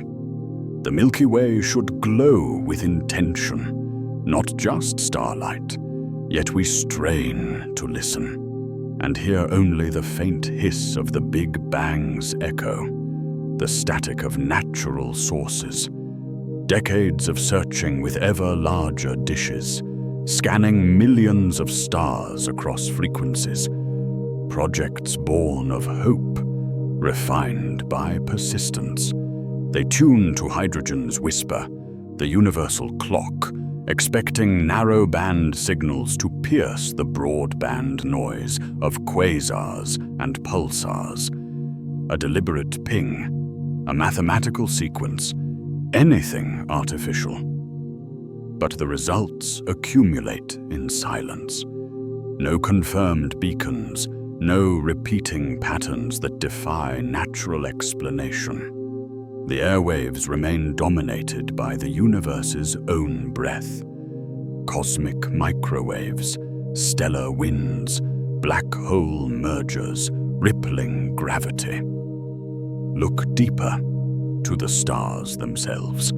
If advanced beings harness their suns fully, building spheres or swarms to capture every photon, those stars should fade oddly in certain wavelengths. Infrared telescopes hunt for such anomalies. Excess heat from waste energy, signatures of Dyson structures. Thousands surveyed, models predicting dozens if civilizations are common. Instead, candidates dwindle upon closer scrutiny. Natural dust clouds, young stars shrouded in debris. Nothing engineered. The galaxy's mature suns burn steadily, unoccluded, their output untouched by vast machineries. Closer still, our own backyard should hold clues. Ancient visitors might have left artifacts, probes in stable orbits, inscriptions on the moon, relics in asteroid belts. We've mapped the solar system intricately, satellites orbiting every planet, rovers tracing Martian soils, flybys of distant dwarfs. No monoliths await discovery, no alien debris among the rocks. Earth itself bears no signs of prior contact. No anomalous isotopes from nuclear tests long past, no buried tech defying our timelines. If others came before, they left no footprint, no message etched in enduring stone. This quiet extends to chemistry. Biosignatures, oxygen paired with methane, seasonal vegetation shifts, should mark habitable worlds. Atmospheres altered by life, visible across light years through spectral lines. Telescopes probe exoplanets, splitting their starlight into rainbows of data. A handful tease possible water vapor, hints of imbalance suggesting biology. But confirmation eludes. Most reveal barren rocks, hellish hothouses, or frozen wastelands. Technosignatures, pollutants from industry like nitrogen oxides or chlorofluorocarbons, should linger even stronger. None detected unequivocally. The planets we study appear pristine, untouched by minds. The dissonance settles slowly, like mist over still water. What we anticipate, a vibrant, noisy cosmos, clashes with the serene hush we observe. It's not a complete void. Natural phenomena fill the spectrum. But the artificial layer, the deliberate overlay, is absent. No overlapping spheres of influence, no galactic club announcing itself. Civilizations, if they rise, seem to whisper faintly, or not at all. The expected roar resolves into a murmur. then nothing. This mismatch stirs a gentle unease. We've grown accustomed to Earth's bustle, signals saturating airwaves, lights blotting stars from city skies. Project that upward, and the universe should overwhelm with presence. Instead, it withholds, offering only its raw beauty. Nebula birthing stars, galaxies spiraling in isolation. The silence isn't hostile, it's profound, inviting reflection. Why does potential remain unrealized? Do most worlds stay silent, life never crossing to thought? Or does thought emerge, only to fade before echoing far? Consider the timelines. If intelligence is rare but possible, predecessors should have claimed the stage long ago. Billions of years head start, exponential growth turning modest beginnings into dominance. Yet the fossil record here shows no interference, no ancient reshaping. Archaeology uncovers human traces alone. Space probes find solar system bodies in primordial states, craters undisturbed for eons. The quiet suggests transience. Perhaps societies bloom briefly, their signals too short-lived to overlap with ours. Or maybe communication differs, beings who converse inwardly, through quantum links or merged consciousness, leaving no broadcast trail. Structures subtle, blending with nature, heat managed perfectly. But even then, expansion's drive should manifest. Resource hunger pushing outward, altering stellar demographics. Stars of certain ages depleted, heavy elements redistributed. Observations counter this. Distributions match lifeless models. The cognitive rift widens. Logic points to company, evidence to solitude. This tension doesn't alarm, it intrigues, drawing us deeper into the mystery. The universe plays a subtle game, hiding its inhabitants or revealing their absence. Each null result from searches adds weight to the quiet, transforming expectation into wonder at the hush itself. In this stillness, possibilities shimmer. Rare intelligence, ours an early arrival, or common, but constrained by unseen barriers. The deafening absence speaks volumes, not of emptiness, but of endings, civilizations rising and falling before their voices carry far.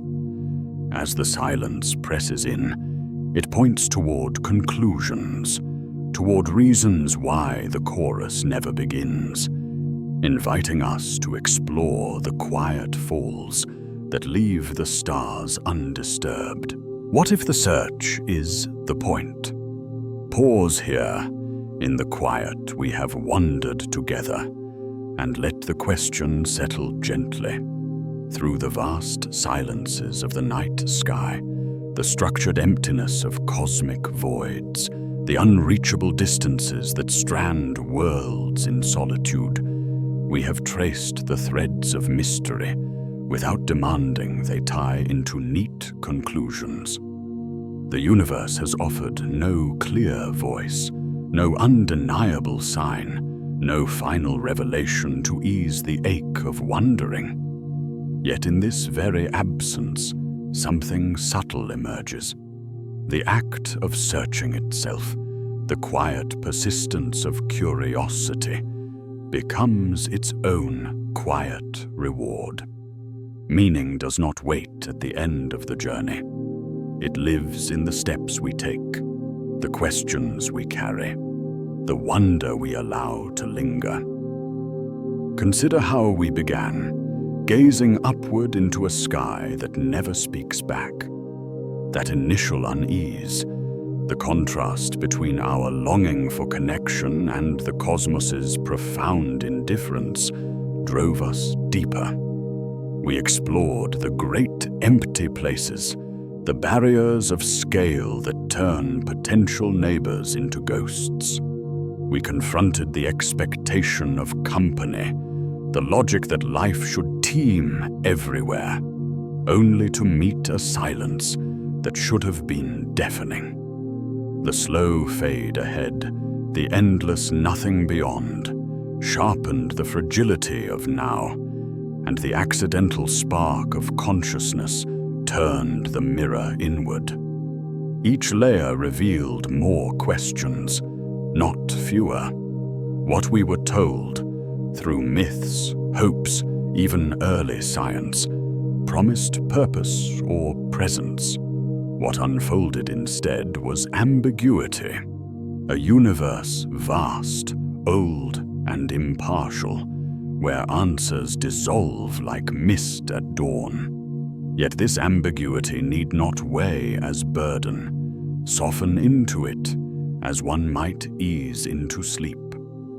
The search reshapes itself when we release the need for certainty. No longer a hunt for hidden truths that will finally satisfy.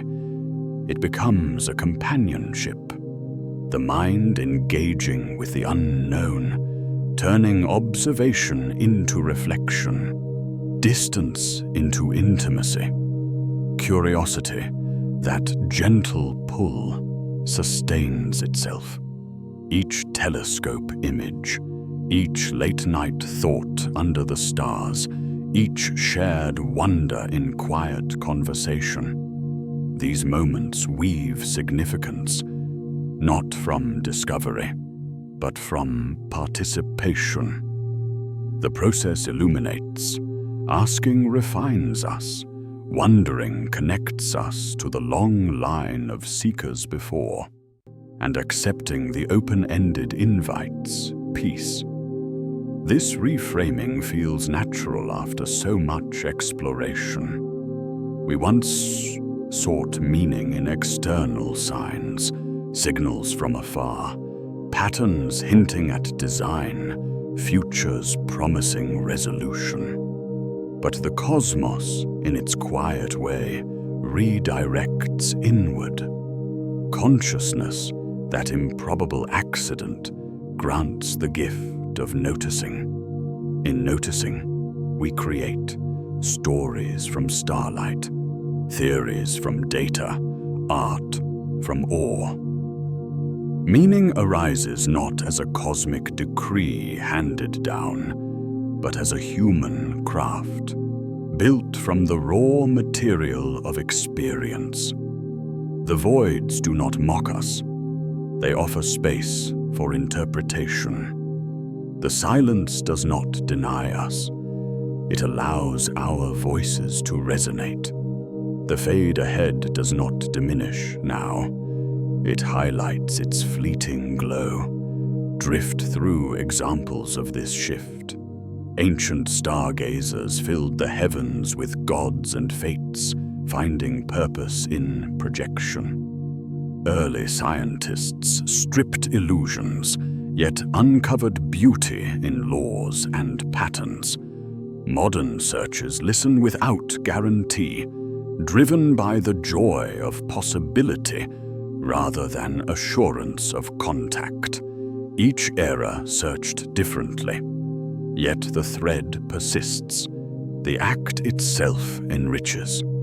Today, we map exoplanets, probe dark energy, simulate origins, not expecting finality, but savoring the unfolding. Ambiguity becomes ally, freeing us from rigid answers that might confine wonder. What if no single truth awaits? The multiplicity invites endless engagement, layers upon layers to peel without end. This acceptance softens edges.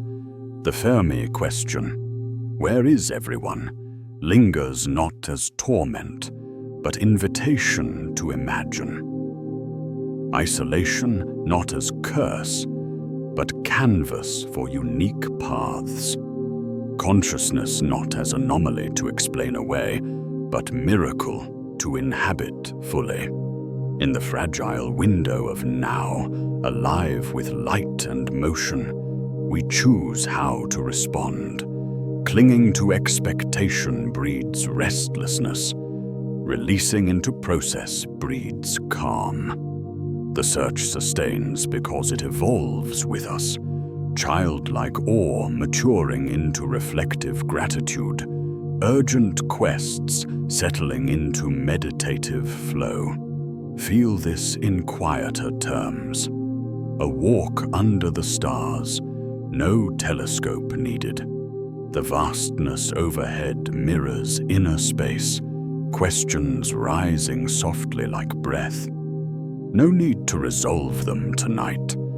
The wondering connects you to the moment, to the cool air, to the shared human heritage of looking up. Meaning flows from presence, from allowing mystery to companion rather than confound. The universe, indifferent yet magnificent, provides the stage. We supply the attention that brings it alive. This perspective embraces ambiguity without resignation. Curiosity thrives in the unknown. Gaps fuel exploration. Silences prompt listening deeper. Answers, when they come, arrive as milestones, not destinations. Many mysteries may remain forever open. The true nature of dark energy, the spark of first life, the possibility of others. Yet the process refines empathy, sharpens insight, fosters connection among searchers here. In conversations like this, shared under the same sky, meaning multiplies, not solitary, but woven together. As the search settles into this gentler rhythm, the journey nears its close. The questions we carried have not vanished, but transformed, carried lightly now as companions rather than weights. In releasing the demand for answers, we prepare to rest in the wonder itself, letting the night sky hold its mysteries as we hold our peace. The unknown is not empty, it is open. Lean into that openness now, as the journey through these mysteries draws toward its gentle close. The voids that stretch between galaxies, the silences where voices should echo, the slow fade awaiting all things. These are not walls closing in, but horizons inviting breath. Uncertainty, once a shadow stirring unease, reveals itself as spacious, a realm without rigid borders, where possibilities drift like distant lights, faint yet enduring. Living with the unknown means befriending this expanse, allowing it to companion rather than confront, turning the ache of unanswered questions into a quiet, steady hum of acceptance. This shift unfolds softly, like night deepening without notice. We began with expectation. The sky should speak, the universe should team, meaning should arrive wrapped in revelation. Layers peeled away those illusions, distance as barrier, abundance unmet, futures dimming into nothing. Consciousness flickered as accident, searches yielded process over product. Yet in releasing the grasp for certainty, space emerged. The unknown does not taunt with withheld truths. It offers freedom from the weight of needing them. What we cannot know, others out there purposes woven in, endings redefined, becomes not lack, but liberty. No doctrine to defend, no finality to fear, just the open field of now, alive with what is. Feel this in the everyday. A clear night returns you to that first gaze, stars scattered, vast dark between. Once, the quiet pressed as absence, something missing, a response overdue. Now, it settles as presence, the openness itself, holding everything without demand. The Milky Way arches overhead, a river of light in a sea of dark, reminding that structure exists amid expanse. Voids shape the web, silences allow the stars to shine clearer. Uncertainty mirrors this, framing what we do know, sharpening appreciation for the fragile moment. Planets spin, seasons turn, breaths rise and fall, certainties enough in their rhythm. Living here means embracing the companion. Uncertainty walks beside, a quiet guide rather than adversary. It nudges curiosity without urgency, wonder at a new exoplanet discovery, not as proof of company, but as expansion of the possible. Ponder the Fermi silence not as paradox to solve, but invitation to imagine. Worlds evolving in private splendors, paths untrod by broadcast or conquest. The fade ahead loses its melancholy edge, becoming a natural exhale after inhalations burst. Consciousness, accidental guest, finds room to play, creating art from awe, connections from shared wondering, kindness from recognized fragility. This companionship fosters calm. Threats dissolve when unknowns lose their menace. No hidden watchers judging, no cosmic traps awaiting. The universe, indifferent yet magnificent, asks nothing of us. In that impartiality lies peace, no failure in not knowing, no obligation to unravel all. Rest in the partial view, telescopes revealing deeper layers, minds piecing patterns. Knowing layers extend beyond reach. Openness invites humility. Our maps provisional, stories evolving, truths shaded by perspective. Yet this humility strengthens, grounding us in what endures, the capacity to feel the vastness, to care amid transience. Contrast sharpens the gift. Cultures once filled unknowns with certainties, gods in the gaps, destinies in the stars, to ward off fear. Modern quests chased signals, proofs, closures, both grasped tightly, turning openness into confinement. Releasing that grasp reveals flow, questions leading to more questions, mysteries nesting within mysteries. The unknown breathes, shifting with new light. James Webb's distant galaxies, quantum hints at origins, biology's tenacious extremes. Each glimpse widens the open, not narrows it. Living with this means moving lightly, exploring without possession, wondering without ownership. In quieter reflections, the companion whispers resilience. Personal unknowns mirror cosmic. Health's turns, relationships' depths, tomorrow's shape. Facing them with the same openness builds steadiness.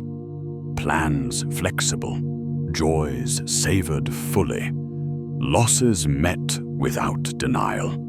The universe models this endurance, expanding through eons, balancing forces in delicate harmony. We, brief sparks, echo it in small ways, adapting, creating, connecting.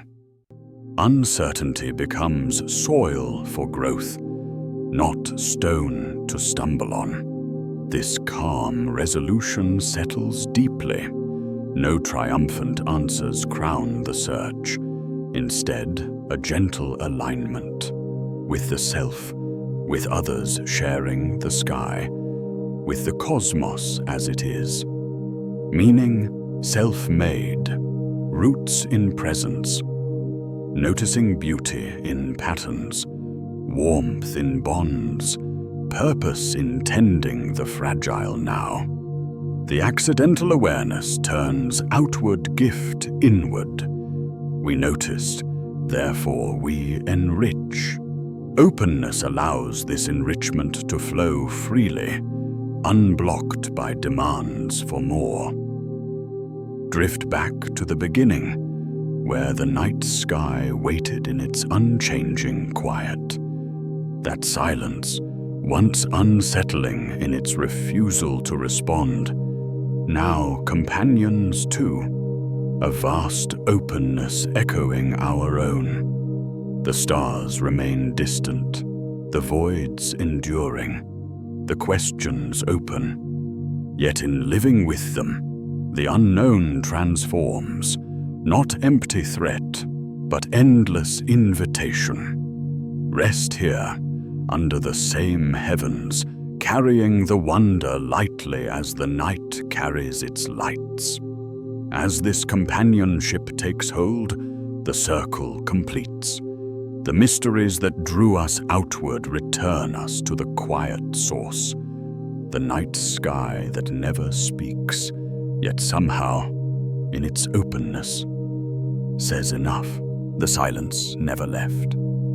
Step outside once more, into the cool embrace of night, and tilt your gaze upward, as you did at the very beginning.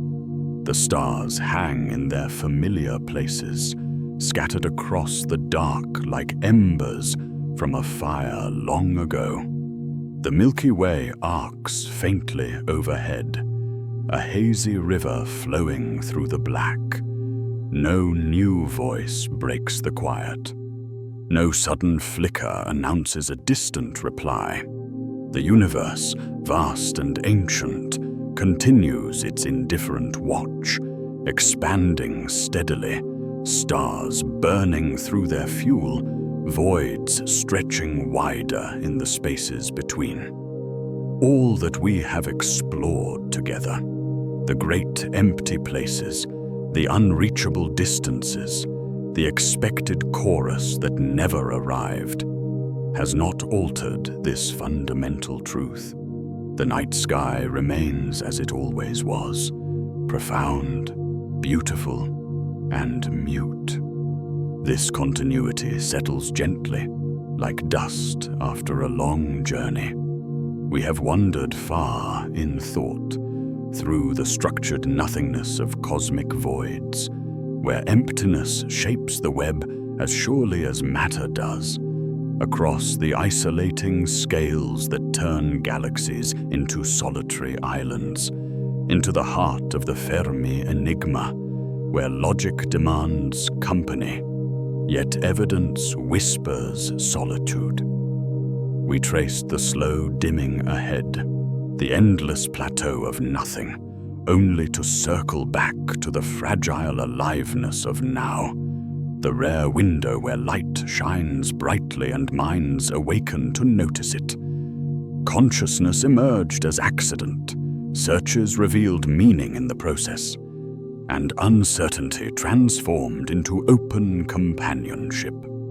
Layers of mystery peeled away, revealing not answers, but a deeper quiet.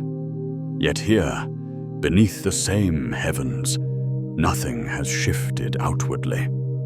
The silence endures, unchanged by our pondering, as patient as the stars themselves. Consider the passage of time since humanity first looked up with purpose. Ancient observers charted constellations, weaving tales to fill the hush. Telescopes sharpened the view. Radio dishes tuned to frequencies. Probes ventured beyond our world, all in hope of a response. Projects like SETI began decades ago, scanning the skies with growing sensitivity, sifting through cosmic static for patterns too deliberate to be natural. Newer efforts join them. Arrays sprawling across deserts, space-based observatories peering without atmospheric interference, algorithms combing data for anomalies. Upcoming instruments promise deeper listening, vast networks of dishes, lasers hunting for optical pulses, infrared eyes watching for engineered heat. Humanity listens still, refining tools, expanding searches, driven by the same quiet curiosity that sparked the first gaze. Yet the returns remain the same. Natural symphonies of pulsars ticking like clocks, quasars blazing from galactic cores, the faint microwave hum of creation's afterglow. No confirmed artificial note pierces through. Breakthroughs tease, odd signals investigated, dimming stars scrutinized, exoplanet atmospheres probed for technosignatures, but resolve into the ordinary: stellar flares, dust clouds, chemical balances born of geology rather than industry. The silence holds, not broken by our persistence, not swayed by our ingenuity. It is the backdrop that has framed every era, from campfires under African skies, where early minds named the lights, to modern observatories on remote peaks, where signals are passed in quiet rooms. This unchanging quiet offers continuity, a thread linking past to present to whatever comes next. What we once interpreted as emptiness, perhaps a void to fear or a canvas to conquer, reveals itself as constancy. The universe does not adapt to our expectations. It simply is, unfolding according to its laws, dark energy pushing, gravity sculpting, entropy climbing. Discoveries accumulate, more worlds around distant suns, hints of ancient galaxies from the dawn, ripples of gravitational waves from merging giants. Knowledge grows, refining our maps, deepening appreciation for the intricacies. But the core mystery, the absence of obvious company, persists, a gentle constant amid the flux. Humanity's response mirrors this endurance. We do not turn away in disillusionment. We lean closer. Children learn the stars anew. Amateurs scan with backyard scopes. Professionals dedicate lives to the search. Stories evolve. Films imagining contact. Books exploring possibilities. Quiet conversations under open skies, sharing the wonder. The listening continues because the questions do. What if a signal arrives tomorrow? Faint, but unmistakable. What shapes might others take, hidden in forms we cannot yet detect? Or what if the solitude is profound, ours a unique spark in the vastness? These possibilities linger, not as urgency, but as companions, fueling the ongoing vigil without demanding resolution. In this persistence lies a subtle strength.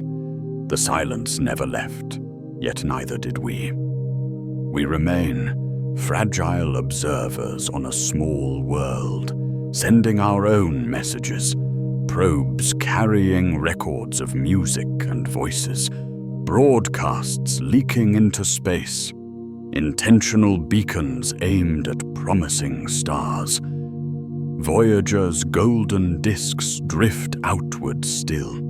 Plaques on distant moons wait patiently. Future endeavors might amplify this. Sails pushed by lasers toward nearby systems, self-replicating explorers charting the gulf. Or quieter paths, preserving knowledge here, tending our garden world, building lives enriched by the awe. The listening shapes us, fostering humility before the immense, gratitude for the alive now, connection among those who share the gaze. Pause and feel the continuity wrap around like familiar night air. The same stars that watched ancient wanderers illuminate us now.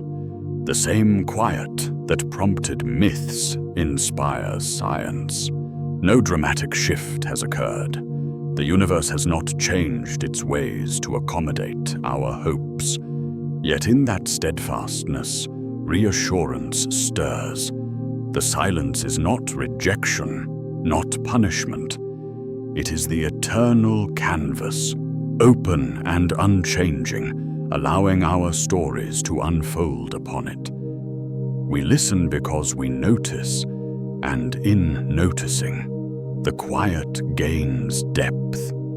As this enduring silence holds us once more, the journey invites its final reflection. In the face of a universe that remains vast and wordless, what lingers for those who have listened so long? The night sky waits, patient as ever, for the quiet truths we carry within. Perhaps the silence was never meant to answer us. Stand here a moment longer, beneath the unchanging canopy of night, and let that thought drift in like a cool breeze.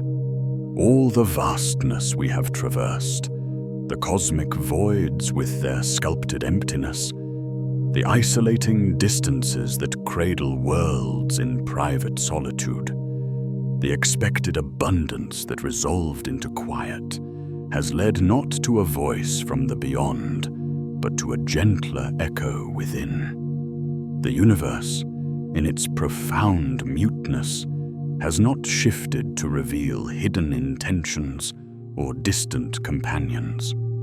It has remained steadfast, indifferent, yet awe-inspiring, a mirror too large to flatter. What has changed, subtly and deeply, is us, the listeners, the wanderers, the fragile minds who dared to ask and learned to live with the open reply. This reshaping unfolds quietly, like dawn light softening shadows. We began with a human ache, the longing for response in a sky that offers none. Myths once filled the hush with gods and omens. Early science promised patterns that might speak of purpose. Searches intensified, tools reaching farther, hopes pinned on signals or signs. Yet the silence persisted, not as denial, but as constancy. In facing it without retreat, something shifted. The mystery did not resolve outward, it turned inward, refining perspective, fostering humility where certainty once stood. What we sought in the stars, connection, significance, reassurance, we began to cultivate here, in the small circle of our awareness, consider the gifts this quiet has bestowed. First, a deepened humility, recognizing our place not as center, but as periphery, a brief spark on a minor world, orbiting an ordinary sun, in one galaxy among trillions. No special dispensation elevates us. Physics governs equally, from quantum whispers to galactic spins. This could diminish, yet it liberates. Freed from illusions of cosmic favoritism, we shed burdens of entitlement or fear. The universe owes us no explanation, no company, no eternal stage. In that release, space opens for authentic presence, living fully in the fragile now without demanding the infinite conform to our scale. Then comes gratitude, quiet and profound, the rare window of aliveness, the stars burning brightly, worlds forming, complexity climbing, feels precious against the long fade ahead. Consciousness, that accidental bloom, allows us to notice, to feel the cool night air, trace constellations with eyes or mind, share stories under shared skies. The silence amplifies this appreciation. Without overwhelming voices or signs, the beauty stands clearer, the spiral arms glowing softly, nebulae cradling births, light traveling eons to reach us. Every glimpse through a telescope, every quiet moment of wonder becomes a private communion. The mystery reshapes isolation into intimacy. Alone, perhaps, yet deeply connected to the magnificence unfolding.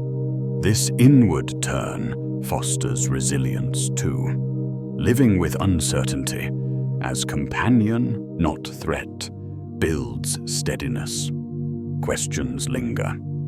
Are we truly alone? Do others ponder similar silences elsewhere? Will a signal ever arrive, or the quiet endure? No finality closes them, yet the openness strengthens.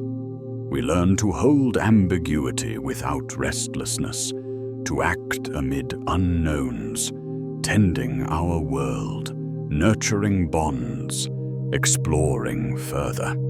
The silence teaches patience. Eons shape galaxies.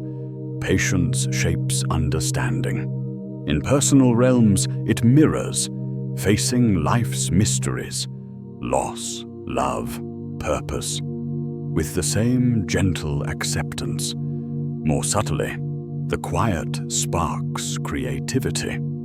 Unable to fill the hush with external answers, we turn to invention. Art capturing cosmic awe, music echoing stellar rhythms, stories imagining unseen worlds.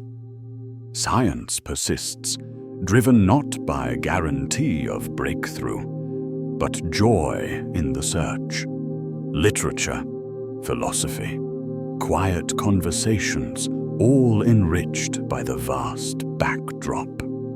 The mystery reshapes despair into curiosity, emptiness into possibility. We craft meaning not as discovery imposed from without, but as emergence from within. Choices made, kindness extended, beauty sought in the given. Reflect on the contrast. What we were told, through ancient tales or optimistic projections, promised a responsive cosmos, watchers above, destinies aligned, company awaiting.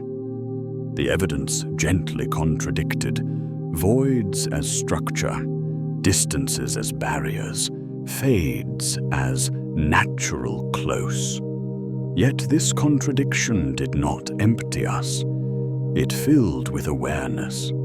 The silence, far from void, speaks volumes about our capacity to wonder amid indifference, to find significance in process, to connect despite separation. It reveals humanity's quiet strength, the ability to gaze into abyss and respond with light of our own.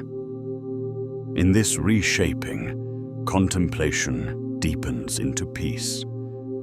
The ache softens, not erased but transformed, a reminder of aliveness, of the precious accident of noticing. We carry the mystery lightly now, not as weight, but as horizon. Future nights will call us back, telescopes will peer deeper, questions will evolve. Yet the core remains. The universe, wordless and vast, has shaped us by its steadfast quiet. We emerge humbler, more grateful, resilient in uncertainty, creative in openness. As the stars wheel slowly overhead, feel this quiet truth settle. The silence was never about answers withheld. It was about the space it created, for reflection, for growth, for the gentle awareness that blooms in those who listen. No grand revelation closes the circle. Only this. In noticing the vast and mute, we notice ourselves more clearly. The night sky holds its peace, and in that peace, we find our own. Rest here, under the enduring quiet. The journey ends not with resolution, but with this contemplative hush, a deeper connection to the mystery and to the fragile, wondering hearts that carry it forward. The stars remain, the silence lingers, and we, changed by both, continue on. If your eyes are feeling heavy now, that's perfectly okay. Let your shoulders soften. Let your breathing find its own slow rhythm. Allow the thoughts sparked by curiosity to drift gently like paw prints fading in fresh snow. If you've enjoyed this calm exploration, you're always welcome to like or subscribe or share a quiet thought below. And if you're still awake and curious, there's another gentle journey waiting on your screen, ready whenever you are. But for now, there's nothing left to do. The night can hold the rest. Let the images fade. Let the sound soften. And let yourself rest, knowing you can return to wonder another time. Sleep well, and good night.